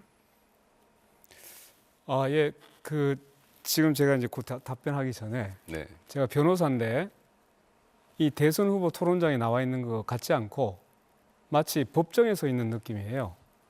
그래서 굉장히 좀 유감을 일단 먼저 말씀드리고 시작하겠습니다. 우선은 내란죄라는 것은 형법상에 있는 요건이 있는 거죠. 네. 그러나 우리가 헌법상에서 내란 행위라는 것은 그것이 헌정 질서를 유린하는 것이 내란 행위입니다. 그렇기 때문에 이게 내란죄가 되냐 안 되냐에 따라서 내란 행위가 성립하느냐 하는 문제하고는 다른 거죠. 네. 정확하게 말씀드리면 내란이라고 하는 게 폭력적으로 국헌을 문란하거나 국토를 참전하는 그런 행위를 말하잖아요. 군사를 동원해서 병력을 동원해서 국회를 진입해서 장악하려고 한 건 명확한 내란 행위입니다. 뭐 판례에도 다 나오잖아요. 김원수 후보님, 이런 얘기 좀 들어보셨나 모르겠는데 김문수 후보님께서는 정호영이라는 사람을 그 선대위에 영입하셨더라고요. 근데 이 정호영이라는 사람은 광주 학살의 주책임자 아닙니까? 그걸 몰랐을 것 같지는 않은데 제가 한 건 아니고. 잠깐 답변을 제가 요구하면 해주세요. 또 하나는 전에 전두환 추징법도 반대하셨던 것 같아요. 또 전두환 씨를 예방한 바도 있고요. 또 최근에는 내란 수계 윤석열 대통령의 핵심 중에 핵심 측근 윤상현을 공동선대위원장으로 또 받았다가 내부 분란 때문에 그만둔 것 같습니다. 그러다 보니까 우리 윤석열 대통령께서 탈당을 하라, 또 제명하거나 이런 말 한마디도 못 하시고 윤 대통령이 탈당을 하면서 김문수 후보 도와서 당선시켜달라 뭐 이런 얘기도 하시고 의원들한테 전화해서 김문수 후보 도우라고 지시도 하고 그랬던 것 같습니다. 이런 걸 보면 김문수 후보는 내란 세력 그 자체, 그 이론 또는 최소한 내란 세력을 비호하는 비호 세력으로 보여요. 그래서 이런 의문들이 있습니다. 김문수 후보는 윤석열 아바타다. 김문수 후보가 당선이 되면 상황 윤석열이 즉 반란 수계가 귀환한다. 그런 걱정을 하는 사람들이 있는데 이에 대해서 어떻게 생각하십니까? 전혀 근거 없는 말씀을 하시고 있고요. 제가 그 말씀을 그대로 말씀드리면 우리 이재명 후보야말로 부패, 부정, 비리, 범죄의 우두머리. 바로 그 비판을 벗어날 수가 없고 그러한 비판을 받을 수밖에 없는 것은 이건 다 이 재판에서 나와 있는 거고요. 다 공소장이나 판결문에 나와 있는 네, 거고. 충분히 들었습니다. 저에 대한 거는 그냥 네. 주장입니다. 자, 하나 또 물어볼게요. 네. 우리가 민주당이 군사 쿠데타 이런 뭐 또는 학살, 고문 이런 반인권 범죄, 국가 폭력 범죄에 대해서는 공소시효를 배제해서 낫지 처벌하는 것처럼 그가 살아있는 한 반드시 처벌하자. 이런 법을 만들었더니 국민이 반대했고 심지어 거부권 행사했거든요. 이런 법에 대해서 거부권 행사하실 겁니까? 저는 그러한 취지의 법이라면 당연히 제가 앞장서서 오히려 할 겁니다. 저는 오히려 지금 이재명 후보 같이 이렇게 많은 재판을 받는 분이 다 자기 재판 안 받도록 하고 또 그 재판하는 대법원장까지도 탄핵, 특검, 청문회 부르는 이런 분이야말로 정계를 영구 은퇴시키도록 법을 발의해서 반드시 통과시키도록 하겠습니다. 네, 감사드립니다. 뭐 입장이 다르더라도 좋은 일을 같이 하는 것은 바람직하죠. 하나 더 여쭤보겠습니다. 내란 행위에 대해서 지금 구속돼 가지고 재판을 받고 있잖아요. 저는 뭐 우리 국민들이 그날 밤에 두 눈을 뜨고 똑똑히 봤기 때문에 이건 내란 행위를 부정하는 것은 불가능하다고 봐요. 이 내란죄로 유죄를 받으면 윤석열 전 대통령 사면하실 겁니까? 거기에 대해서는 전혀 맞지 않는 질문을 하고 있습니다. 전혀 아직 재판 이제 시작한 사람을 보고 벌써 사면할 거냐 이런 그런 질문은 성립하지도 않고 맞지 않는 질문입니다. 오히려 그러면 제가 이제 묻습니다. 그럼 이재명 후보가 대통령이 되면은 자기가 지은 죄에 대해서 5가지 지금 재판받는 거 전부 셀프 사면할 겁니까? 그건 이론적으로 불가능하죠. 자, 하나 마지막으로 묻겠습니다. 제가 저번에도 물었는데 윤석열과 단절하겠느냐 끝까지 대답 안 했거든요. 정말로 윤석열과 단절 안 할 겁니까? 윤석열 대통령은 이미 탈당해서요. 저하고 단절이 아니라 뭐 아무 관계가 없습니다. 그래서 이미 본인이 스스로 다 당을 떠나고 스스로 아무렇게 말을 돌리지 안 하고 마시고 있습니다. 지금도 관계가 있는데 단절할 거냐를 물었습니다. 단절이 아니라 이미 없는데 뭐 단절을 있어야 단절을 하는데 없습니다. 뭐 무슨 관계가 있어야 단절을 안 하겠다 회피하겠다 단절이- 이렇게 저는 단절이라는 이해하겠습니다. 거는 누가 관계가 있을 때 단절하는 건데 네, 이재명 후보의 주도권 토론 시간 여기서 마무리하겠습니다. 이어서 권영국 후보 주도권 토론 시작하시죠. 네, 참 안타깝습니다. 김문수 후보께서는 토론 시간 낭비하는 우두머리 같다는 느낌이 듭니다. 주로 특정 후보 비리하는데 왜 그렇게 모든 시간을 다 낭비하십니까? 그래서 저는 김문수 후보에게 먼저 묻겠습니다. 5.18은 헌정질서 수호를 위한 국민 저항의 상징입니다. 이를 헌법에 명시하는 것이 국민 통합의 출발점이라고 보는데 일단 짧게 답변해 주십시오. 이따가 드릴 테니까. 김문수 후보님 동의하십니까? 저는 헌법 전문의 5.18 정신을 반영하는 것이 충분히 가능하고 옳다고 생각합니다. 그렇게 하겠습니까? 네, 그렇게 하겠습니다. 계엄 요건 강화를 위해서 앞으로 계엄 선포 시 국회 사전 사후 동의를 반드시 받아야 한다고 보는데 후보님 입장 어떻습니까? 저는 뭐 계엄에 대해서는 아예 가장 큰 피해자입니다. 권영국 후보 이상으로 여기 있는 누구보다 제가 그러니까 계엄의 큰 피해자이기 때문에 답변을 먼저 하시죠. 계엄은 기본적으로 군사상의 여러 가지 조치이기 때문에 경찰력으로 안 될 때만 계엄을 해야지 계엄 네. 자체가 발동되면 자, 그만하시고 네. 평시 계엄을 얘기한 겁니다. 네. 사전 동의, 사후 동의에 대해서 강화할 생각이 있습니까 없습니까? 국회 동의보다는 기본적으로 계엄 자체를 발동하는 것은 매우 엄격하게 제한돼야 된다고 생각합니다. 네, 역시 동의에 대해서는 별로 의사가 없다 이런 국회가 여러 가지 말씀으로 정치적으로 보이겠습니다. 악용할 네, 수 있기 때문에 자, 또 하나 묻겠습니다. 네. 대통령 탄핵 시에 직무대행은 한덕수 같은 국무총리가 아니고 선출직인 국회의장으로 바꿔야 한다고 보는데 어떻게 생각하십니까? 그건 행정에 대한 기본이 안 된 질문입니다. 기본이 안 되고요. 아니, 선출직에 대통령이라는 것은 국회의장처럼 제가 사회 주도하고 보는 자리가 있습니다. 아니고 행정의 책임자입니다. 행정의 책임자이지만 적어도 이러한 비상시에는 선출직인 사람이 대통령에 대한 권한을 대행할 수 있도록 해야 그 아바타들이 실제로 누굽니까? 한덕수라는 사람은 윤석열 대통령이 임명한 아바타 같은 사람이었어요. 제2의 윤석열이었단 말이죠. 이런 사람에 대해서 계속적으로 권한 대행하게 되면 국민들이 얼마나 스트레스 받았습니까?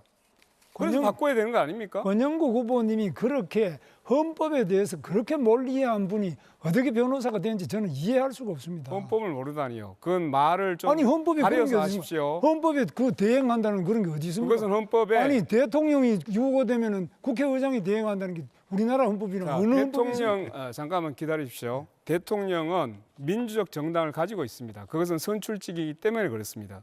그러나 적어도 권한 대행은 민주적 정당성이 없는 사람입니다. 그걸 유념하시기 바랍니다. 국회의장이 자, 그만 그러면 예, 그만 정당- 묻겠습니다. 자, 다음에 다시 묻겠습니다. 네. 시간이 많지 않기 때문에 저는 정책을 묻겠습니다. 일단 이재명 후보님께만 네. 묻겠습니다. 그 기후 재난은 이미 현실입니다. 네. 중동 사막 도시에 폭설이 내리고 세계 주요 도시 기온이 50도까지 치솟습니다. 네. 우리가 떼짐을 당하고 있잖아요. 네. 자, 그럼 이번에 개헌을 하면 87년 개헌 이후 38년 만입니다. 네. 그동안 수많은 변화가 있었는데 그 중에서도 가장 큰 변화는 전 인류적인 기후 위기입니다. 따라서 이번에 기후정의 실현 네.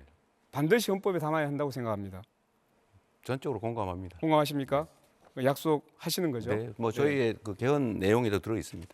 헌법 조항에 기후 위기 대응과 자연 생태계 보호, 동물을 포함한 모든 생명체를 보호하는 국가의 의무 조항을 포함해야 된다고도 보는데 여기도 동의하십니까? 네. 그게 가장 중요하죠.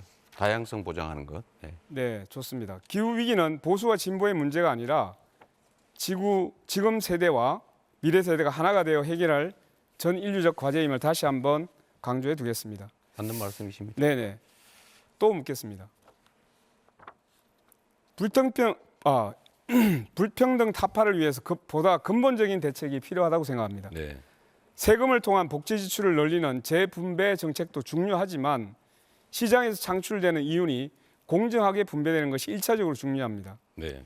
이윤을 공정하게 분배하자는 것, 그것이 이익 균점권입니다. 네. 아시죠? 네. 재헌헌법에 있었던 것 네네. 같습니다. 이익 균점권은 두 가지 분배가 다루어져야 한다고 보는데 첫째, 기업과 노동자 사이의 분배입니다. 너무 악화되어 있습니다. 두 번째는 대기업과 중소기업 사이의 분배입니다. 네. 중소기업이 우리 전체 기업의 98%, 고용의 88%입니다. 네. 그런데 매출 비중이 35%. 네. 너무 차이가 납니다. 그러다 보니까 대기업, 중소기업 간의 임금 격차가 줄어들지 않고 있습니다.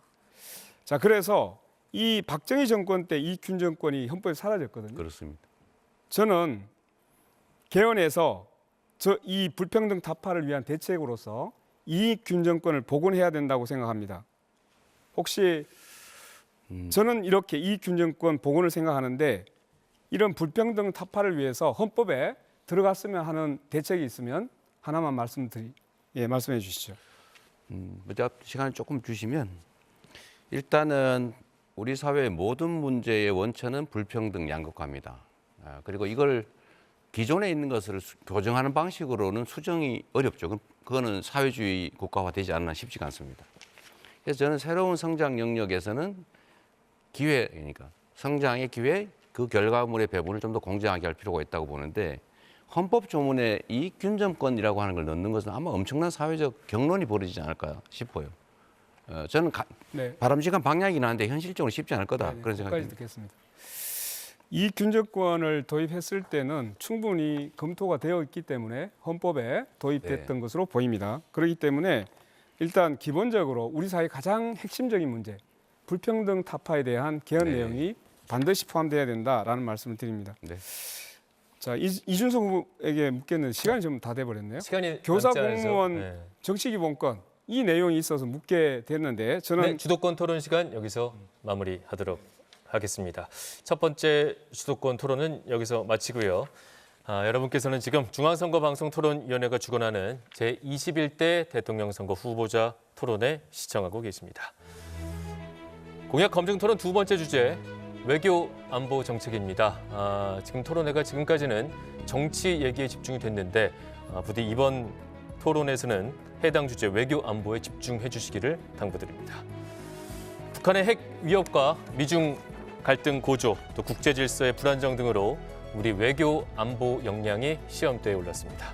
급변하는 국제 정세 속에서 우리 안보와 국익을 지키기 위한 각 후보의 공약 들어보겠습니다. 시간은 1분 30초입니다. 순서에 따라 이준석 후보 공약 발표 시작하시죠. 지난 몇 년간 우리 국민은 대통령의 해외 순방 소식만 들어도 불안하고 부끄러운 마음을 감추지 못했습니다. 국제 무대에서 말 한마디 못하고 서 있거나 조는 모습으로 조롱거리가 되기도 했고 바이든 날리면 같은 실언은 국제적인 수치를 초래했습니다. 한국 대통령이 미국 대통령 앞에서 아메리칸 파이 부른다고 한미동맹이 강해지지 않습니다. 중국과 대만 사이에서 CACA 한다고 해가지고 한중 관계가 회복되지도 않습니다. 대한민국 대통령은 국제적 경험과 실용적 감각을 갖춘 인물이어야 합니다. 저 이준석은 대통령이 되면 통일부와 외교부를 통합하고 외교 통일, 국방 내무를 아우르는 안보부총리를 임명하겠습니다. 대내외 전략의 일관성과 유연함을 동시에 실현하겠습니다. 그리고 대한민국을 자유진영의 병기창으로 만들겠습니다. 한미 합동 군수시설을 구축하고 우리가 가진 강점을 이용해서 포탄을 생산해서 미국의 탄약 공백을 메우겠습니다. 방위비 분담금 인상은 한국산 무기 공급으로 대체하는 방안을 제안하겠습니다. EU와 동남아 방산 시장도 적극 개척하겠습니다. 대한민국을 동맹에 의존하는 나라가 아니라 동맹을 설계하고 이끄는 나라로 도약시키겠습니다. 세계 속에 존중받는 강대국, 품격 있는 대한민국을 만들겠습니다. 저 이준석이 그 길에 앞장서겠습니다.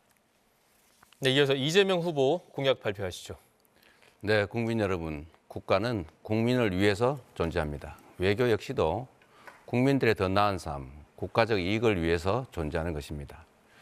지금 외교 상황이 매우 안 좋습니다. 특히 작년 12월 3일에 내란 사태 때문에 외교 공백이 발생하고 있습니다. 지금 국제사회의 불안정성이 상당히 높습니다. 우선은 미국의 보호주의, 자국 우선주의, 그리고 러시아의 군사력 강화, 중국의 군사력 강화, 러시아의 북한 접근, 또 일본과의 관계 등등 상당히 매우 복잡합니다. 저는 대한민국 외교의 근간은 한미동맹이라고 생각합니다. 한미동맹을 실질적으로, 포괄적으로, 점진적으로, 미래지향적으로 발전시켜야 되는 것은 맞습니다. 그리고 그 기초 위에 한미일 협력도 필요하죠. 한미일 협력의 내용은 당연히 안보, 기술, 문화, 환경 뭐 등 여러 가지 있을 겁니다. 그리고 중국과 러시아의 관계를 도외시하면 안 됩니다. 매우 중요한 한 부분이기 때문에 적정하게 잘 관리할 필요가 있다. 지금처럼 불필요하게 적대화할 필요는 없겠다고 생각을 합니다. 그리고 한반도의 평화와 안정이 매우 중요합니다. 대한민국의 군사력 수준은 세계 5위, 그리고 대한민국의 국방비가 북한의 GDP 2배에 달합니다. 이런 강력한 군사력 위에 대화, 협력, 평화가 꼭 필요합니다. 네, 다음은 권영국 후보입니다.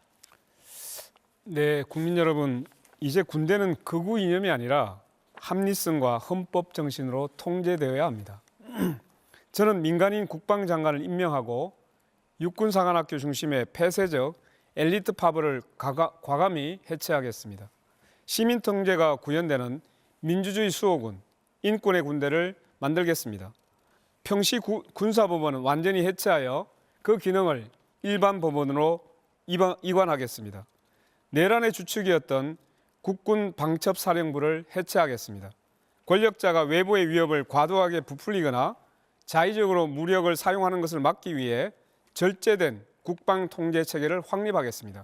한반도 위기를 조장하는 힘의 과실을 근절하고 북풍의 공포가 두 번 다시 반복되지 않도록 하겠습니다. 저는 한국형 모병제를 5년 안에 정착시키겠습니다. 군의 직업주의를 확대하여 청년에게 시간을 돌려드리겠습니다. 평화가 경제입니다. 평화가 일자리입니다. 기후와 평화를 근간으로 하는 한반도 평화 경제권을 조성하겠습니다. 미국과 북한이 수교를 맺는 장면을 만들어낼 것입니다. 활발한 교류를 기반으로 한반도 평화를 구현해내겠습니다. 그리고 대립이 아닌 이제 서로 대화로 이끌어내도록 하겠습니다. 감사합니다. 네, 마지막으로 김문수 후보 공약 발표하시죠. 북한의 김정은 독재 체제가 핵 무기와 미사일 도발로 우리들의 생명과 재산을 위협하고 있습니다. 주한미군 철수와 한미동맹 해체를 주장하는 세력이 대한민국 안에서 우리나라를 흔들고 있습니다. 북한의 핵 위협을 멈추게 하려고 국제사회까지 나서서 한마음으로 결의했습니다. 유엔 대북 제재가 무색하게도 불법 대북 송금 범죄가 일어났습니다. 이재명 후보가 경기도지사 재임 시 이화영 부지사를 통해서 100억 원의 돈을 불법으로 북한에 준 죄로 징역 7년 8월의 무거운 처벌을 받고 지금 감옥에 있습니다. 여기에 대해서 지난 5월 9일 날 미국 워싱턴 한인 회장 제임스 신 목사가 100억 원의 비밀 대북 송금 혐의에 대해서 이재명 후보를 미국 재무부, 국무부, 유엔 안보리에 공식 고발했습니다. 앞으로 조사가 될 것으로 보고 있습니다. 그 많은 돈을 북한 김정은과 일가의 배를 불리고 우리를 위협하는 핵과 미사일로 돌아오게 하고 있습니다. 저 김문수는 그들과 다른 투명하고 당당한 남북관계를 만들겠습니다. 한미동맹을 축으로 핵 억제력을 강화해서 우리 방어력을 키우겠습니다. 힘의 균형으로 어떤 위협에도 흔들리지 않는 대한민국을 만들겠습니다. 네, 후보들의 공약 잘 들었습니다. 이제 주도권 토론 시간으로 들어가 보겠습니다. 마찬가지로 시간은 6분 30초입니다. 명심할 부분은 2명 이상과 반드시 토론을 해야 되고 답변 시간 30초를 보장해야 됩니다.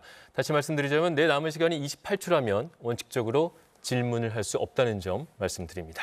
자, 그럼 이준석 후보부터 주도권 토론 시작해 봅니다. 예, 이재명 후보는 요즘 그 부산의 HMM 이전 관련해서 얘기 많이 하고 계시는데요. 그 HMM의 전신이 어떤 회사죠? 부산에 HMM을 우리가 유치하겠다고 하는 것은 부산이 북극 항로가 개발될 경우에 해운 항만의 중심 도시가 되기 때문입니다. 그래서 우리는 해수부를 부산으로 옮기고 아니 HMM의 전신을 물었는데 왜 답변 안 하십니까? 그 규칙을 좀 지켜가시면 안 될까요? 제가 답변할 시간을 할애됐으면 제 답변할 때는 가만히 좀 계시면 안 되겠습니까? 질문에 답을 안 하고 엉뚱한 걸 하고 질문을 답을 하는 중이잖아요. 자꾸 이런 식으로 다른 사람 발언에 끼어들거나 규칙을 어기는 거는 좀 사회자께서 제지해 주시면 좋겠어요. 네, 정해진 원칙적으로 답변을 하지 않는 답변 것도 시간 제지해 줘야 30초가 보장된다는 점은 아까 말씀드립니다. 15초 남았으니까 마저 할게요. 네. 어쨌든 부산을 해운 항만의 중심 도시로 만들어야 됩니다. 그리고 그 중에 해운 물류 회사를 부산으로 집중시키는 게 매우 도움이 된다. 그래서 HMM을 부산으로 보내겠다. 그리고 HMM은 현대상선이죠, 아마도. 현대상선일 텐데 현대상선의 시간 지났습니다. 이제 HMM이 현대상선이 전신인데요. 과거에 2000년대 초에 대북 사업하다가 2억 달러 정도 이렇게 자금이 사용돼 가지고 기업이 휘청거린 적이 있습니다. 이게 요즘 같으면 대북 송금으로 크게 문제되는 일입니다. 그렇기 때문에 이런 것들을 중요하게 다뤄야 되는데요. 방금 전에 김문수 의원님 말씀한 것처럼 쌍방울의 대북 송금 때문에 지금 이재명 후보 굉장히 곤란을 겪고 있는데요. 쌍방울 대북 송금은 법적 판단과 무관하게 미국의 제재 대상이 될 수 있는 문제라는 걸 알고 계실 거라 생각합니다. 대통령이 되신다 하더라도 미국 입국이 제한될 수 있는 문제입니다. 이민법 212조에 따라 가지고 제한될 수 있는데 사실 뭐 이런 문제가 있기 때문에라도 외교에서 이재명 후보가 굉장히 불리한 상황에 놓이게 될 것이다라는 건 자명하고요. 과거에도 국내 정당성이 부족한 지도자 같은 경우에는 대미 협상에서 고생을 하곤 했습니다. 특히 쿠데타로 집권했던 전두환 대통령 같은 경우에는 레이건 대통령 만나는 것도 힘들었고 만나서도 짧게 만나고 헤어지기도 했고 정당성을 인정받기 위해서 많은 양보를 했습니다. 핵무기 개발 포기하고 미국산 무기도 구입하고 국방과학연구소도 좀 축소하고 이렇게 했어야 되는데요. 트럼프가 만약에 트럼프 대통령이 이재명 후보가 당선되면 이런 약점을 가만히 두겠습니까? 저는 흔들 거라고 생각하는데요. 본인의 이런 여러 가지 사법 리스크 때문에 대한민국을 위기에 빠뜨렸어야 되겠습니까? 본인의 이런 문제들 다 해소해야 되는 거 아니겠습니까? 재판을 안 받으면 해소가 안 될 거잖아요. 제가 대북 송금에 관여했다는 건 아무런 근거도 없는 얘기고 실제로 그들이 저를 위해서 송금했다는 것은 믿을 수 없는 얘기고 주가 조작을 하다가 수사를 받으니까 아마도 그걸 도박 자금으로 썼다는 설도 있는데 저는 이 진상이 곧 규명될 거라고 봐요. 그리고 또 한 가지는 아까 부산 얘기를 마저 좀 하면 HMM은 부산으로 반드시 가게 됩니다. 정부가 지분을 가지고 있기 때문에 얼마든지 가능하다. 의지에 따라서 이 말씀드립니다. 지금 그럼 쌍방울이라는 기업이 결국엔 과거에 속옷 만들었었고 이번에 대북 사업을 하기 위해서 결국에는 뭐 스마트팜이나 이런 것들을 언급하는 그런 상황인데 그게 그러면 얼마나 진실된 이야기라고 사람들이 생각하겠습니까? 쌍방울이 속옷 만들던 회사가 스마트팜을 하기 위해 가지고 북한에 송금을 하다 걸려서 도박 자금을 날려가지고 이재명으로 물고 늘어졌다. 이 해명을 트럼프가 받아들이겠습니까? 저는 그렇게 자꾸 하늘을 가리려고 하는 행동을 하지 않으셨으면 좋겠다. 그런 생각을 하고 있습니다. 그리고 사드 문제에 대해 가지고 이재명 후보가 사드는 미국 방어용이다라는 말씀하신 적이 있습니다. 근데 사드라는 무기 체계를 전혀 이해 못하고 계신 것 같은데 사드는 종말 단계에서 미사일을 요격하는 그런 체제입니다. 그렇기 때문에 떨어지는 것을 요격하는 것이거든요. 사드 미사일과 레이더가 우리나라에 배치돼 있다는 것은 우리나라에 떨어지는 것을 막겠다는 그런 의지입니다. 그런데 지금 이재명 후보는 흔히 그러니까 중국에서 얘기하는 것이나 아니면 음모론자들이 얘기하는 것을 또 받아들이셔가지고 결국 사드가 미국 방어용이라는 주장을 하고 계세요. 이런 식으로 잘못된 정보를 바탕으로 해가지고 이런 음해를 하시면은 과연 미국에서 봤을 때는 이 사람은 뭘 해도 이렇게 왜곡해서 인식하는 사람이구나. 이거 만약에 외교현장에 가셔서 대통령으로서 발언하셨다면은 큰 망신살 발언인데 아직까지도 사드는 미국 방어용이다라는 입장을 유지하십니까? 한국의 방어는 한국의 독자적인 미사일 방어 체제로 방어하는 게 맞죠. 그리고 당시에 이것은 매우 많은 논란이 있었는데 지금은 이미 배치가 끝났기 때문에 더 이상 이 문제를 논란하는 것은 한국의 외교 안보 전략상 그리 바람직하지 않습니다. 굳이 과거 얘기를 조금 해본다면 그때 당시에는 예를 들면 이 고고도 미사일이기 때문에 굳이 북한이 그런 고고도 미사일을 쏘겠냐, 예, 알겠습니다. 그 필요하겠냐 이런 논란이 현실적으로 있었다. 제가 이재명 후보에게 답변을 이렇게 물어보면요, 꼭 물어본 거 빼고 답을 하십니다. 자기 하고 싶을 만한 하시는데 그러다 보니까 이재명 후보의 의사를 제가 한번 해석해서 이렇게 말씀드린 경우가 많은데요. 최소 2명의 후보에게 질문해야 되는 입장을 거죠? 철회하지 말씀드립니다. 않겠다는 이야기를 지금 하고 계신 거로 보입니다. 그렇기 때문에 유권자들께서 사실 이런 식으로 미국과의 안보 관계에 있어서 거짓 정보를 설파하는 사람이 과연 한미 관계를 이끌어갈 수 있겠느냐 이런 걸 고려해 주셨으면 합니다. 김문수 후보님, 네. 예, 이 대북 문제에 관해 가지고 굉장히 자유를 옹호하고 무엇보다도 굳건한 안보 태세를 주장하실 걸로 생각되는데 한편으로는 약간 좀 뜬금없는 말씀을 하신 게 있어가지고 한번 진위가 뭔지 파악해 보려고 합니다. 예전에 이제 연평도나 이제 서해 도서에 대해 가지고 이런 도발들이 있다 보니까 김문수 후보님께서 이런 서해 도서에 우리가 중국인을 위한 카지노 같은 것을 개설하면은 이 중국인들이 많이 와가지고 좀 북한이 공격하기 어렵지 않겠느냐 이런 말씀하신 적이 있는데요. 사실 백령도나 연평도 같은 경우에는 카지노나 이런 것을 개설할 여건이 되지 않는 것처럼 보이는데 네, 답변 시간 주셔야 아직까지 됩니다. 그런 입장을 유지하고 계십니까? 뭐 그때 그 이야기에서 지금 또 우리나라에 외국인들이 많이 관광을 오고 또 우리 미군이 주둔하고 이런 것들이 우리 방어력의 중요한 일부를 이루고 있다고 생각하고 있고요. 특히 중국인들도 이 서해와 가깝기 때문에 와서 그 카지노 같은 네, 경우에 수도권 토론 여기서 마무리됐습니다. 2명 이상에게 질문을 해야 되고 답변 시간은 30초를 반드시 보장해야 된다는 점 다시 한번 말씀드립니다. 이재명 후보, 이제 주도권 토론 시작하시죠. 네. 국민 여러분, 외교와 안보는 국가의 존립, 그다음에 국가의 더 나은 미래를 위해서 반드시 정말 존중해야 되는 또 섬세하게 대처해야 되는 중요한 부분입니다. 즉흥적으로 기분에 따라서 진영의 편을 들어서 우왕좌왕한다든지 감정적인 표현을 한다든지 이러면 매우 위험해진다라는 말씀을 먼저 드립니다. 우리 권영국 후보님, 네. 저는 이 안보라고 하는 것을 이렇게 생각해요. 싸워서 이기는 건 하책이다. 다 부서지고 엄청나게 살상당하고 난 다음에 이기면 뭐 하겠냐. 뭐 지는 것보다는 낫겠죠. 그다음 그거보다는 나은 게 싸우지 않고 이기는 거죠. 그러나 이것도 중책에 불과합니다. 진짜 중요한 것은 싸울 필요가 없는 상태를 만드는 거죠. 그걸 소위 평화 상태라고 합니다. 그런데 지금 국민의힘 정권 또 국민의힘 인사들을 보면 힘 자랑을 많이 하려고 해요. 말씀드린 것처럼 대한민국의 군사력 수준은 세계 5위고 한미 동맹이라고 하는 강력한 또 지지가 있죠. 그러면 이 강력한 군사력과 국방력을 가지고 계속 겁을 주고 막 싸우려고 할 게 아니라 국방력으로 북한 억지력은 가지되 북한과 대화하고 소통하고 그리고 같이 살 수 있는 공존, 공영의 길을 찾아서 평화롭게 공존하는 게 정말로 중요하지 않습니까? 이걸 우리는 햇볕 정책이라고 주로 불렀는데 좀 어떻게 생각하세요? 네, 제가 이번 대선 기간 동안에 접경지를 두 곳을 들렸습니다. 파주하고 철원입니다. 그런데 그분들이 대남방송 그리고 오물풍선 네. 이 긴장 때문에 거의 밤에 잠을 자지 못한다고 합니다. 네. 실제로 윤석열 정권이 들어서서 자신의 비상계엄 조건을 만들어내기 위해서 굉장히 위험을 하고 갈등을 조장했잖아요. 여기에 대해서 정말로 국민의힘 김문수 후보께서는 사죄해야 된다고 저는 생각합니다. 네, 전적으로 저도 공감합니다. 국민의힘이 하는 방식을 보면 그 정말로 국민과 국가 전체를 생각하지 않아요. 북한에 대해서 강경 입장을 취하기만 하는 것이 능사가 아니지 않습니까?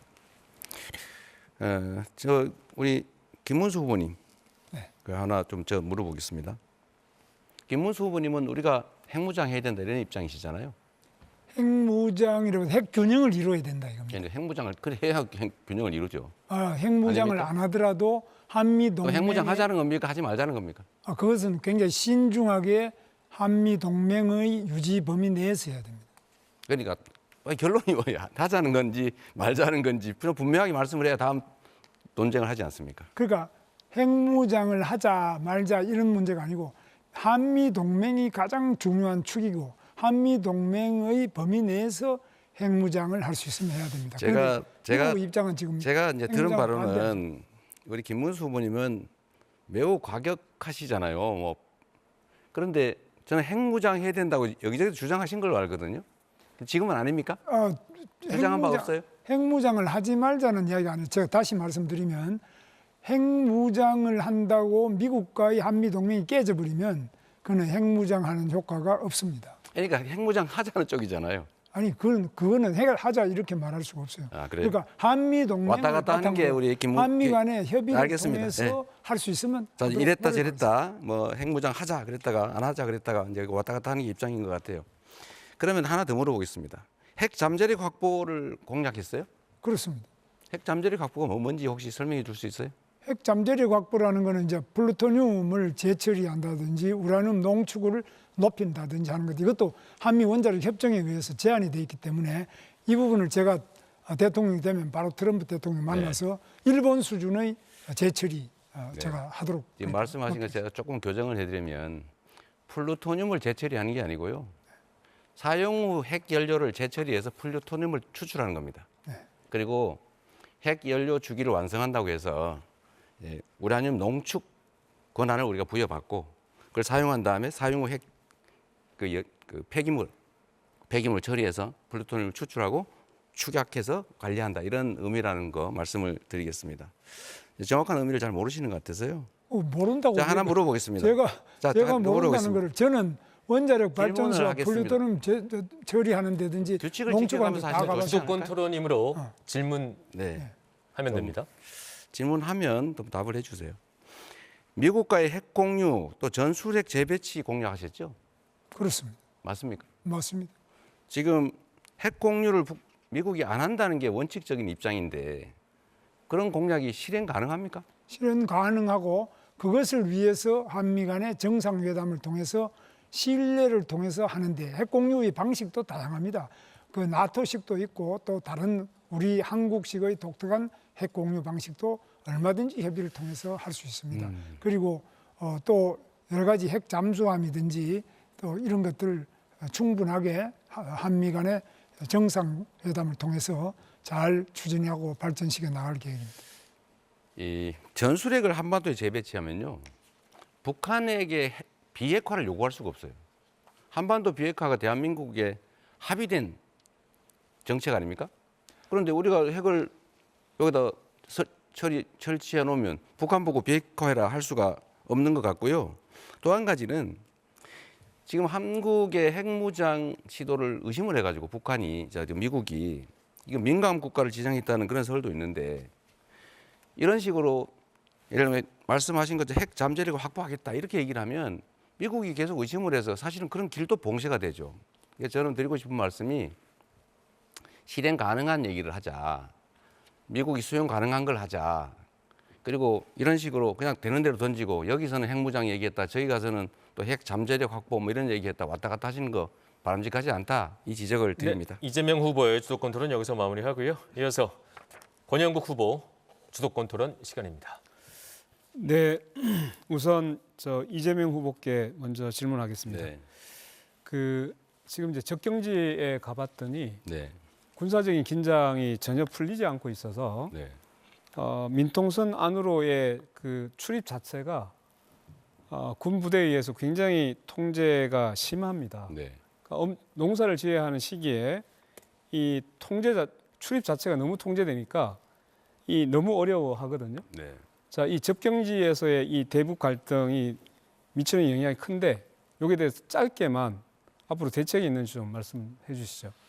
일단 적경지의 군사적 긴장은 이 이전 정부의 강대강 정책 때문에 발생을 했고 또 구체적으로 보면 대북 풍선을 방치하는 바람에 대북 비라를 방치하는 바람에 이제 대단한 우물 풍선이 날라오고 또 서로 쌍방에 소음 방송을 하고 이렇게 격화됐는데 하나씩 이제 풀어 나가야죠. 대화하고 소통하고 서로에게 해악되는 일 말고 서로에게 득되는 길로 가자. 그렇게 해야 되지 않겠습니까? 거기까지 하겠습니다. 조금 유감인 것은 그 대북 전단이라든가 이런 이제 긴장 관계를 좀 더 적극적으로 국회에서 다수당으로서 완화시키기 위한 노력을 과연 했는가에 대해서 저는 좀 유감을 먼저 표명하겠습니다. 자, 김문수 후보에게 묻겠습니다. 그 반란을 예방하라고 만든 군 방첩사령부가 이번에 반란을 일으켰어요. 벌써 몇 번째입니까? 이게 박정희 전두환 때 보안사이고 이게 기무사로 바뀌었잖아요. 그러다가 방첩사로 다시 바뀌었는데 이 보안사가 군사 쿠데타의 진원지였습니다. 자, 방첩사에 대해서 폐지해야 된다고 보는데 동의하십니까? 방첩사를 폐지하면 그러면 간첩은 누가 잡습니까? 동의 안 하십니까? 저는 방첩사 폐지는 잘못됐다고 보고 네. 방첩사 잘못한 것은 그 처벌을 하고 알겠습니다. 또 고칠 건 고쳐야지. 예. 폐지하면 더 그럼 좋아하는 건 묻겠습니다. 간첩만 네네. 좋아하죠. 군사정보 수집은 국방정보본부에서 하면 되고 방첩 기능은 군 수사기관이 하면 됩니다. 굳이 여기 없어도 됩니다. 쿠데타의 진원지 저는 반드시 폐지하겠습니다. 자, 두 번째입니다. 후보님은 언제나 한미 동맹 강화를 외치고 있습니다. 맞죠? 그렇습니다. 네. 그리고 관세와 방위비 분담금을 연계하여 미국과 일괄 타결을 주장한 바가 있습니다. 관세하고 방위비는 전혀 다른 문제입니다. 다른 나라들은 다 분리시켜서 하려고 하는데 왜 이걸 결부시키려고 합니까? 첫째는 한미 간에는 군사 동맹이 기본이지만 그러나 다른 지금 통상 문제든지 우리가 수출도 지금 하고 수입도 많이 하고 또 나머지 교육, 과학, 기술 여러 부분에서 한미 동맹이 매우 중요한데요. 이 전체를 포괄적으로 우리 대한민국이 미국의 동북아의 전략과 세계 전략에서 한국은 필수 불가결한 중요한 린치핀이라고 하죠. 거기까지 듣겠습니다. 가장 중요하다는 시간이 다 점을 돼가지고 강조하면서 제가 포괄적으로 해요. 그냥 결론만 말씀하시죠. 트럼프가 방위 분담금 인상을 요구하면 올릴 수 있다는 말씀이 포함되는 거죠. 뭐 올릴 수도 있지만은 또 다른 조건을 그러니까 가지고 올릴 수 더 있다는 얘기 줄일 수도 아닙니까? 있고. 그거는 그냥 상당히 대답을 하시죠. 가변적이고 다른 부분하고 합쳐가지고 예를 들면 방위비가 인상되더라도 말 우리가 돌리지 마시고. 미국의 네. 해군 잠수함을 건조한다든지 알겠습니다. 다른 것을 또 제가 그만큼 다시 벌어들일 질문할 수 있습니다. 테니까 예. 또 자, 이런 사태 때문에 한미는 작년 10월에 물가 상승률을 적용해서 2030년까지 적용되는 방위비 분담금 협정을 이미 끝냈습니다. 이렇게 합의를 해놓았는데 트럼프가 요구하면 또다시 협상이 가능하다? 이거 그러면 해달라는 대로 다 해주겠다는 겁니까? 해달라는 대로 다 해주는 게 아니라 도대체 미국과 뭔 생각인지 잘 모르겠습니다. 단호하게 해야죠. 제가 답변 드릴게요. 미국과 한국의 제가 질문한 게 아닙니다. 답변 지금. 시간 30초 보장하는 게 맞습니다. 네. 네. 그럼 자, 답변하세요. 네. 미국과 한국의 근본 이익이 일치한다는 것을 트럼프 대통령한테 확실하게 납득을 시켜서 방위비를 몇 푼 더 받는 이상으로 미국과 한국이 서로 주고받을 기여할 수 있는 많은 부분에 대해서 확실하게 확신을 심어 드릴 계획입니다. 저는 그것이 대표적으로 주한 미군이고 네. 또 주한 시간 상공회의소 다 됐습니다. 이런 게 있습니다. 네. 참 유감입니다. 이미 작년 10월에 협정을 끝내놨는 2030년까지 적용하자고 해놓고 또 미국에 사자고 하니까 거기 끌려다닙니까? 이걸 무슨 자주 외교도 아니고 굴종 외교만 하겠다는 뜻으로 들려서 대단히 유감입니다. 자, 마지막으로 이준석 후보에게 묻겠습니다. 네. 이건 인권 외교하고 관련이 있기 때문에 물어보는 겁니다. 지난 2차 토론회 때 제가 이준석 후보의 이주노동자에 대한 최저임금 차등 공약은 ILO 협약 위반이라고 비판을 했습니다. 예. 그러자 이준석 후보가 캐나다의 TFWP 사례 그리고 국내 산업 연수행 제도를 들어서 가능하다고 반박했습니다. 이거 언론에 팩트 체크가 됐던데요. 캐나다의 경우 제도를 도입했으나 내국인 일자리가 줄어들어서 2013년에 제도를 폐지했습니다. 맞죠? 맞죠? 답변을 해오신 겁니까? 그러니까 답변을 그러니까 합니까? 제가 드릴게요. 그러니까 폐지된 거 답변 맞죠? 주셔야죠. 답변 시간을 주시면 하겠습니다. 자, 10초 내로 질문해야 또 됩니다. 최저임금 적용을 받지 않은 산업 연수생 제도의 경우 한국과 일본에 실시했는데요. 이게 외국인 노동자 인권 침해라고 해서 국제사회 비난을 엄청 받았어요. 그래서 제가 다 말씀드리는 폐지했습니다. 것은 TFWP 이제 제도로 답변해 자, 주시죠. 잠깐만. 30초 답변을 보장해서- 드려야 됩니다. 질문을 30초 하고 보장해 주셔야 하겠습니다. 됩니다. 답변을 드려야 됩니다. 예. TFWP 제도 같은 경우에도 그러니까 질문 결국에는 이렇게 드리겠습니다. 아니, 외국인 시간이 없습니다. 차별임금제가- 답변을 드려야 아니 됩니다. 답변 시간을 보장해 주셔야 되는데 네. 왜 자꾸 시간이 없습니다. 차별임금제가 아니 여전히 답변 취소하시겠습니까? 시간을 주셔야 된다니까요. 지금 왜 자꾸 그렇게 하십니까? 하세요. 아니 8초 남겨놓고 무슨 답변하라는 겁니까? 다 지금 30초 소진하신 다음에 하시라니까요. 네, 권영국 후보의 주도권 토론은 여기서 마무리하겠습니다. 마지막으로 그러면 답변 시간 네, 알겠습니다. 이어서 김문수 후보 아니 이건 주도권 매너가 너무 토론. 없는 거 아닙니까? 답변 시간을 시작하겠습니다. 배려가 보장해 주시고 아니라 이 얘기는 팩트 체크를 하기 위해서 했던 얘기입니다. 네, 제가 앞으로 조금 30초 더 보장한다는 룰을 안 정확하게 지키시지 않으셨습니까? 공지를 해드리겠습니다. 네, 김문수 후보 주도권 토론 시작하시죠. 예, 이재명 후보에게 묻겠습니다. 아까 지금 쌍방울 대북 송금이 본인은 뭐 상관없다 이러는데 네. 지금 본인이 지금 재판 받고 있잖아요. 그렇지 부당한 기소였다 이 말입니다. 부당한 아무런 기소든 증거도 나도 없이 재판 받고 있는 건 사실 아닙니까? 그러면 아무런 구체적 증거는 물론이고 본인은- 형식적 증거도 없이 가만있어 기소했어요. 제가 이야기하고 그다음에 물었지 않습니까? 질문할 테니까요. 그런데 지금 이 쌍방울 대북 송금 때문에 수원지방법원에서 지금 1심 재판 중입니다. 그리고 오늘 바로 재판 준비기일이 있었고요.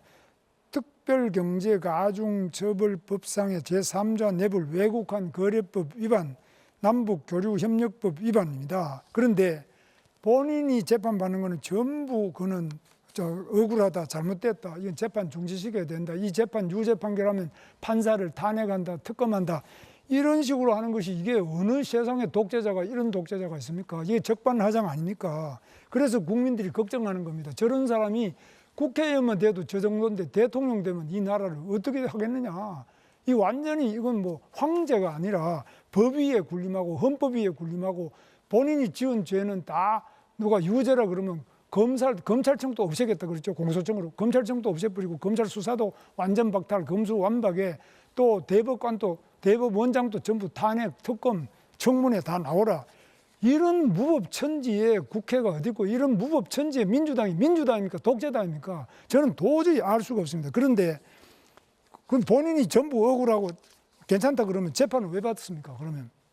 그럼 본인은 대한민국에 안 살고 어디 뭐 하늘을 위해 삽니까? 그래서 저는 이런 부분에 대해서는 정말로 우리 이재명 후보께서 정말 크게 본인이 여기서 사과도 하고 이거 고치지 않으면 대통령에 대해서는 저는 절대 안 된다고 생각합니다.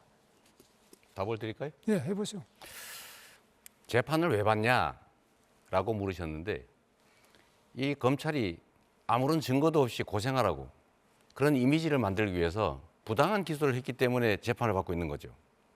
저는 지금 저번에 기소됐던 4건도 다 확정적으로 무죄를 받았지만 지금도 뭐 위증교사 이런 거 다 무죄 나잖아요. 이거 선거법 이거 사실은 정말 납득하기 어려운 판결인데 하여튼 나머지 남아있는 사건들도 아마 제가 구체적인 증거가 있었으면 됐습니다. 시간이 끝났습니다. 언론에서 자, 난리가 났을 거예요. 예, 그런데 아무런 증거가 없지 아니 지금 않습니까? 시간이 증거가 없는데 왜 재판을 계속 받고 그러면 증거 없으면 그냥 재판 받으면 되지 왜 대법원장을 탄핵한다고 합니까? 이유가 이 뭡니까? 재판 때문에 대법원장이 대법원장- 유죄지요? 질문하면 답할 기회를 주세요. 가만히 있어 보세요. 지금 제가 질문하지 않습니까? 지금 대법원장과 대법관 전원재판부에서 공직선거법 위반죄 유죄가 됐지 않습니까? 네. 그러면 유죄가 됐으면 거기에 대해서 유죄입니다. 이렇게 해야지 대법원장을 왜 탄핵한다고 하고 대법원장을 왜 특검한다 그러고 대법원장을 왜 청문회에 나오라 그런지 그리고 대법관 숫자를 지금 뭐 30명 늘리자 100명 늘리자 하고 있죠. 이게 말이 됩니까? 그다음에 또 대법원의 판단으로 안 되니까 이런 거는 다시 또 헌법재판소에 또 가져가서 사심을 하겠다고요? 대한민국이 그럼 이재명 후보는 무슨 황제입니까? 이게 뭡니까? 대한민국 법치를 완전히 흔들고 상권 분립을 다 흔들어버리고 이렇게 하면 우리나라에 살 수 있습니까? 이거 누가 투자하고 누가 대한민국을 지킬 수 있을 겁니까? 저는 이런 점에서 우리 국민들이 너무너무 걱정이 돼서 지금 잠을 못 주무시고 있는데 여기에 대해서 이재명 후보가 정말 바뀐 모습을 보여주지 않으면 오늘 마지막 토론입니다. 바뀌어주지 않으면 우리 대한민국이 과연 이 대통령제 자체에 대해 가지고 이런 분이 후보가 되는 것을 기본적으로 막도록 하는 새로운 어떤 저항이 일어날 거로 우려하고 있습니다. 답을 드릴까요? 예, 하시죠. 이게 토론장인지 유세장인지 잘 모르겠는데요. 일단 너무 많은 말씀하셨는데 대법관들에 대한 특검이나 탄핵은 제가 지시한 바도 없고 오히려 이런 법률 개정 시도 개별 의원들이 하는 게 문제가 되니까 보류하라고 제가 지시했어요. 그러니까 그거를 마치 제가 다 시켜서 한 것처럼 그렇게 말씀 안 하시면 좋겠고 두 번째는 왜 재판받냐 자꾸 물으시는데 검찰에게 왜 기소했냐고 물으십시오. 증거가 있으면 증거를 내고 아무 증거가 없잖아요. 시간이 다 됐습니다. 자, 그러면은 방금 말씀 잘하셨는데 그렇게 본인이 민주당의 아버지 아닙니까? 아버지고 89.77% 지지를 받아가지고 된 우리 대한민국의 정당 사상, 민주당의 역사상 최고의 지지를 받은 절대 권력자입니다. 지금 당내. 그러면 나에 대한 이런 것들은 절대 해서 안 된다. 내가 스스로 모든 특권을 내려놓고 나는 내가 잘못이 있으면 처벌받겠다. 정상적으로 재판을 받고 정상적인 법에 따라 가지고 잘 수능을 해 나가야지 김문수 그래야 후보님 법치주의가 한 분에게 더 질문을 해야 됩니다. 시간이 얼마 그래서 남지 않았습니다. 이런 부분에 대해서 정말 우려하는 바가 많고 이준석 후보께 묻습니다. 지금 세계 역사상 이런 무지막지한 자기 방어를 위한 방탄 독재를 이 삼권에 다 합쳐가지고 이렇게 하는 사례가 있었습니까?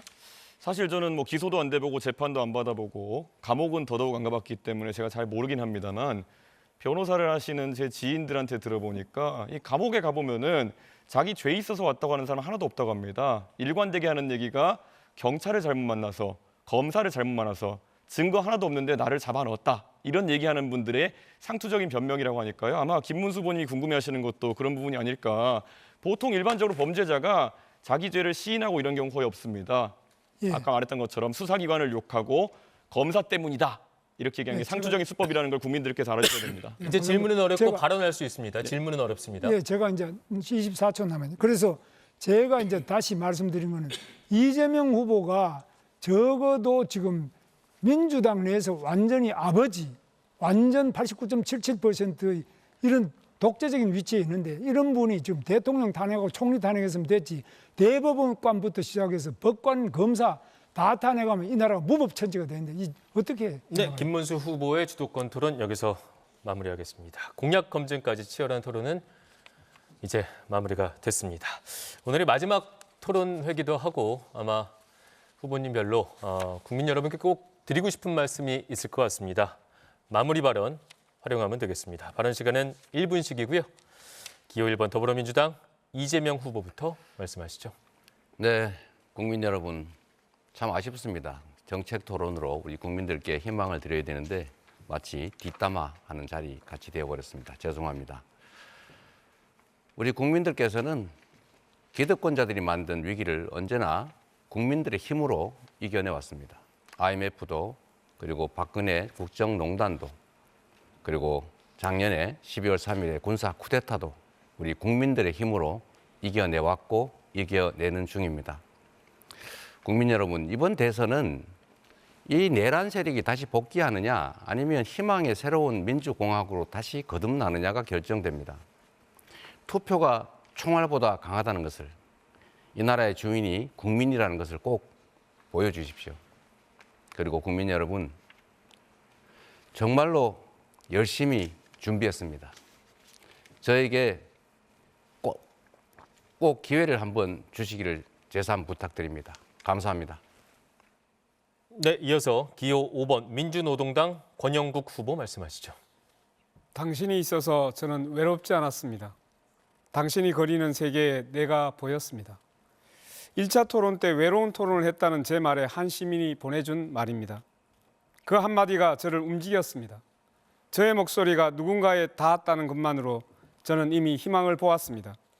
그 외로움은 지금 새로운 사회를 만드는 에너지로 바뀌고 있습니다.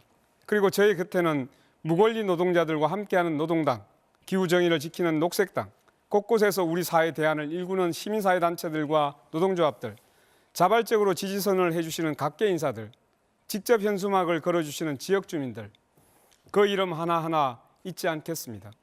이제 차별이 아니라 희망이, 냉소가 아니라 기대가 모이는 나라를 우리 함께 만들어 갑시다. 저 권영국이 하겠습니다. 기호 5번 권영국을 찍어주십시오. 감사합니다. 네, 이번엔 기호 2번 국민의힘 김문수 후보 말씀하시죠. 경기도 7급 조명연 씨는 이재명 부부의 법인카드 비리를 폭로한 뒤에 지옥에서 살고 있다고 합니다. 성남도시공사 김문기 처장은 호주 여행 중에 이재명 지사와 함께 골프 쳤다고 가족들에게 자랑했지만은 극단적 선택을 했습니다. 김문기 씨 유족들을 깊이 위로드립니다. 이재명 지사에게 이제 정치를 내려놓으라는 유서를 남기고 숨진 전영수 경기도지사 비서실장의 유족들의 아픔에 공감합니다. 정치의 본질은 국민의 눈물을 닦아주는 것입니다. 공감하고 위로하는 것입니다. 이번 대선 더 많은 희생을 막기 위해서 우리는 힘을 합해야 합니다. 괴물 방탄 독재를 막아내고 자유와 인권과 민주주의 함께 지켜냅시다. 국민 여러분, 저 김문수와 함께 위대한 민주주의의 승리를 이룹시다. 감사합니다. 마지막으로 기호 4번 개혁신당 이준석 후보 말씀하시죠. 존경하는 국민 여러분, 지난 3번의 토론을 보면서 어떤 판단을 하셨습니까? 저는 이 토론 자리를 통해 단 하나, 제가 우리 조국 대한민국을 얼마나 사랑하는지 보여드리고 싶었습니다.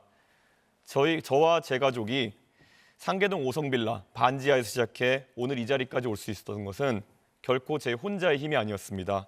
수많은 분들의 응원, 그리고 이 위대한 나라가 있었기 때문에 가능했습니다. 공부할 기회를 주셨고 국비 유학생으로 저를 세상 밖으로 보내주셨고 국민의 선택으로 정치의 길에 나섰습니다. 이제 저는 그 빚을 갚고 싶습니다. 제가 책임지고 여러분께서 피와 땀으로 지켜오신 그 소중한 기회의 사다리를 여러분의 아들, 딸, 손자, 손녀에게 물려주겠습니다. 내일을 준비하는 대한민국이 당신을 빼놓지 않도록 기호 4번 이준석 열심히 하겠습니다. 소중한 한 표 부탁드립니다.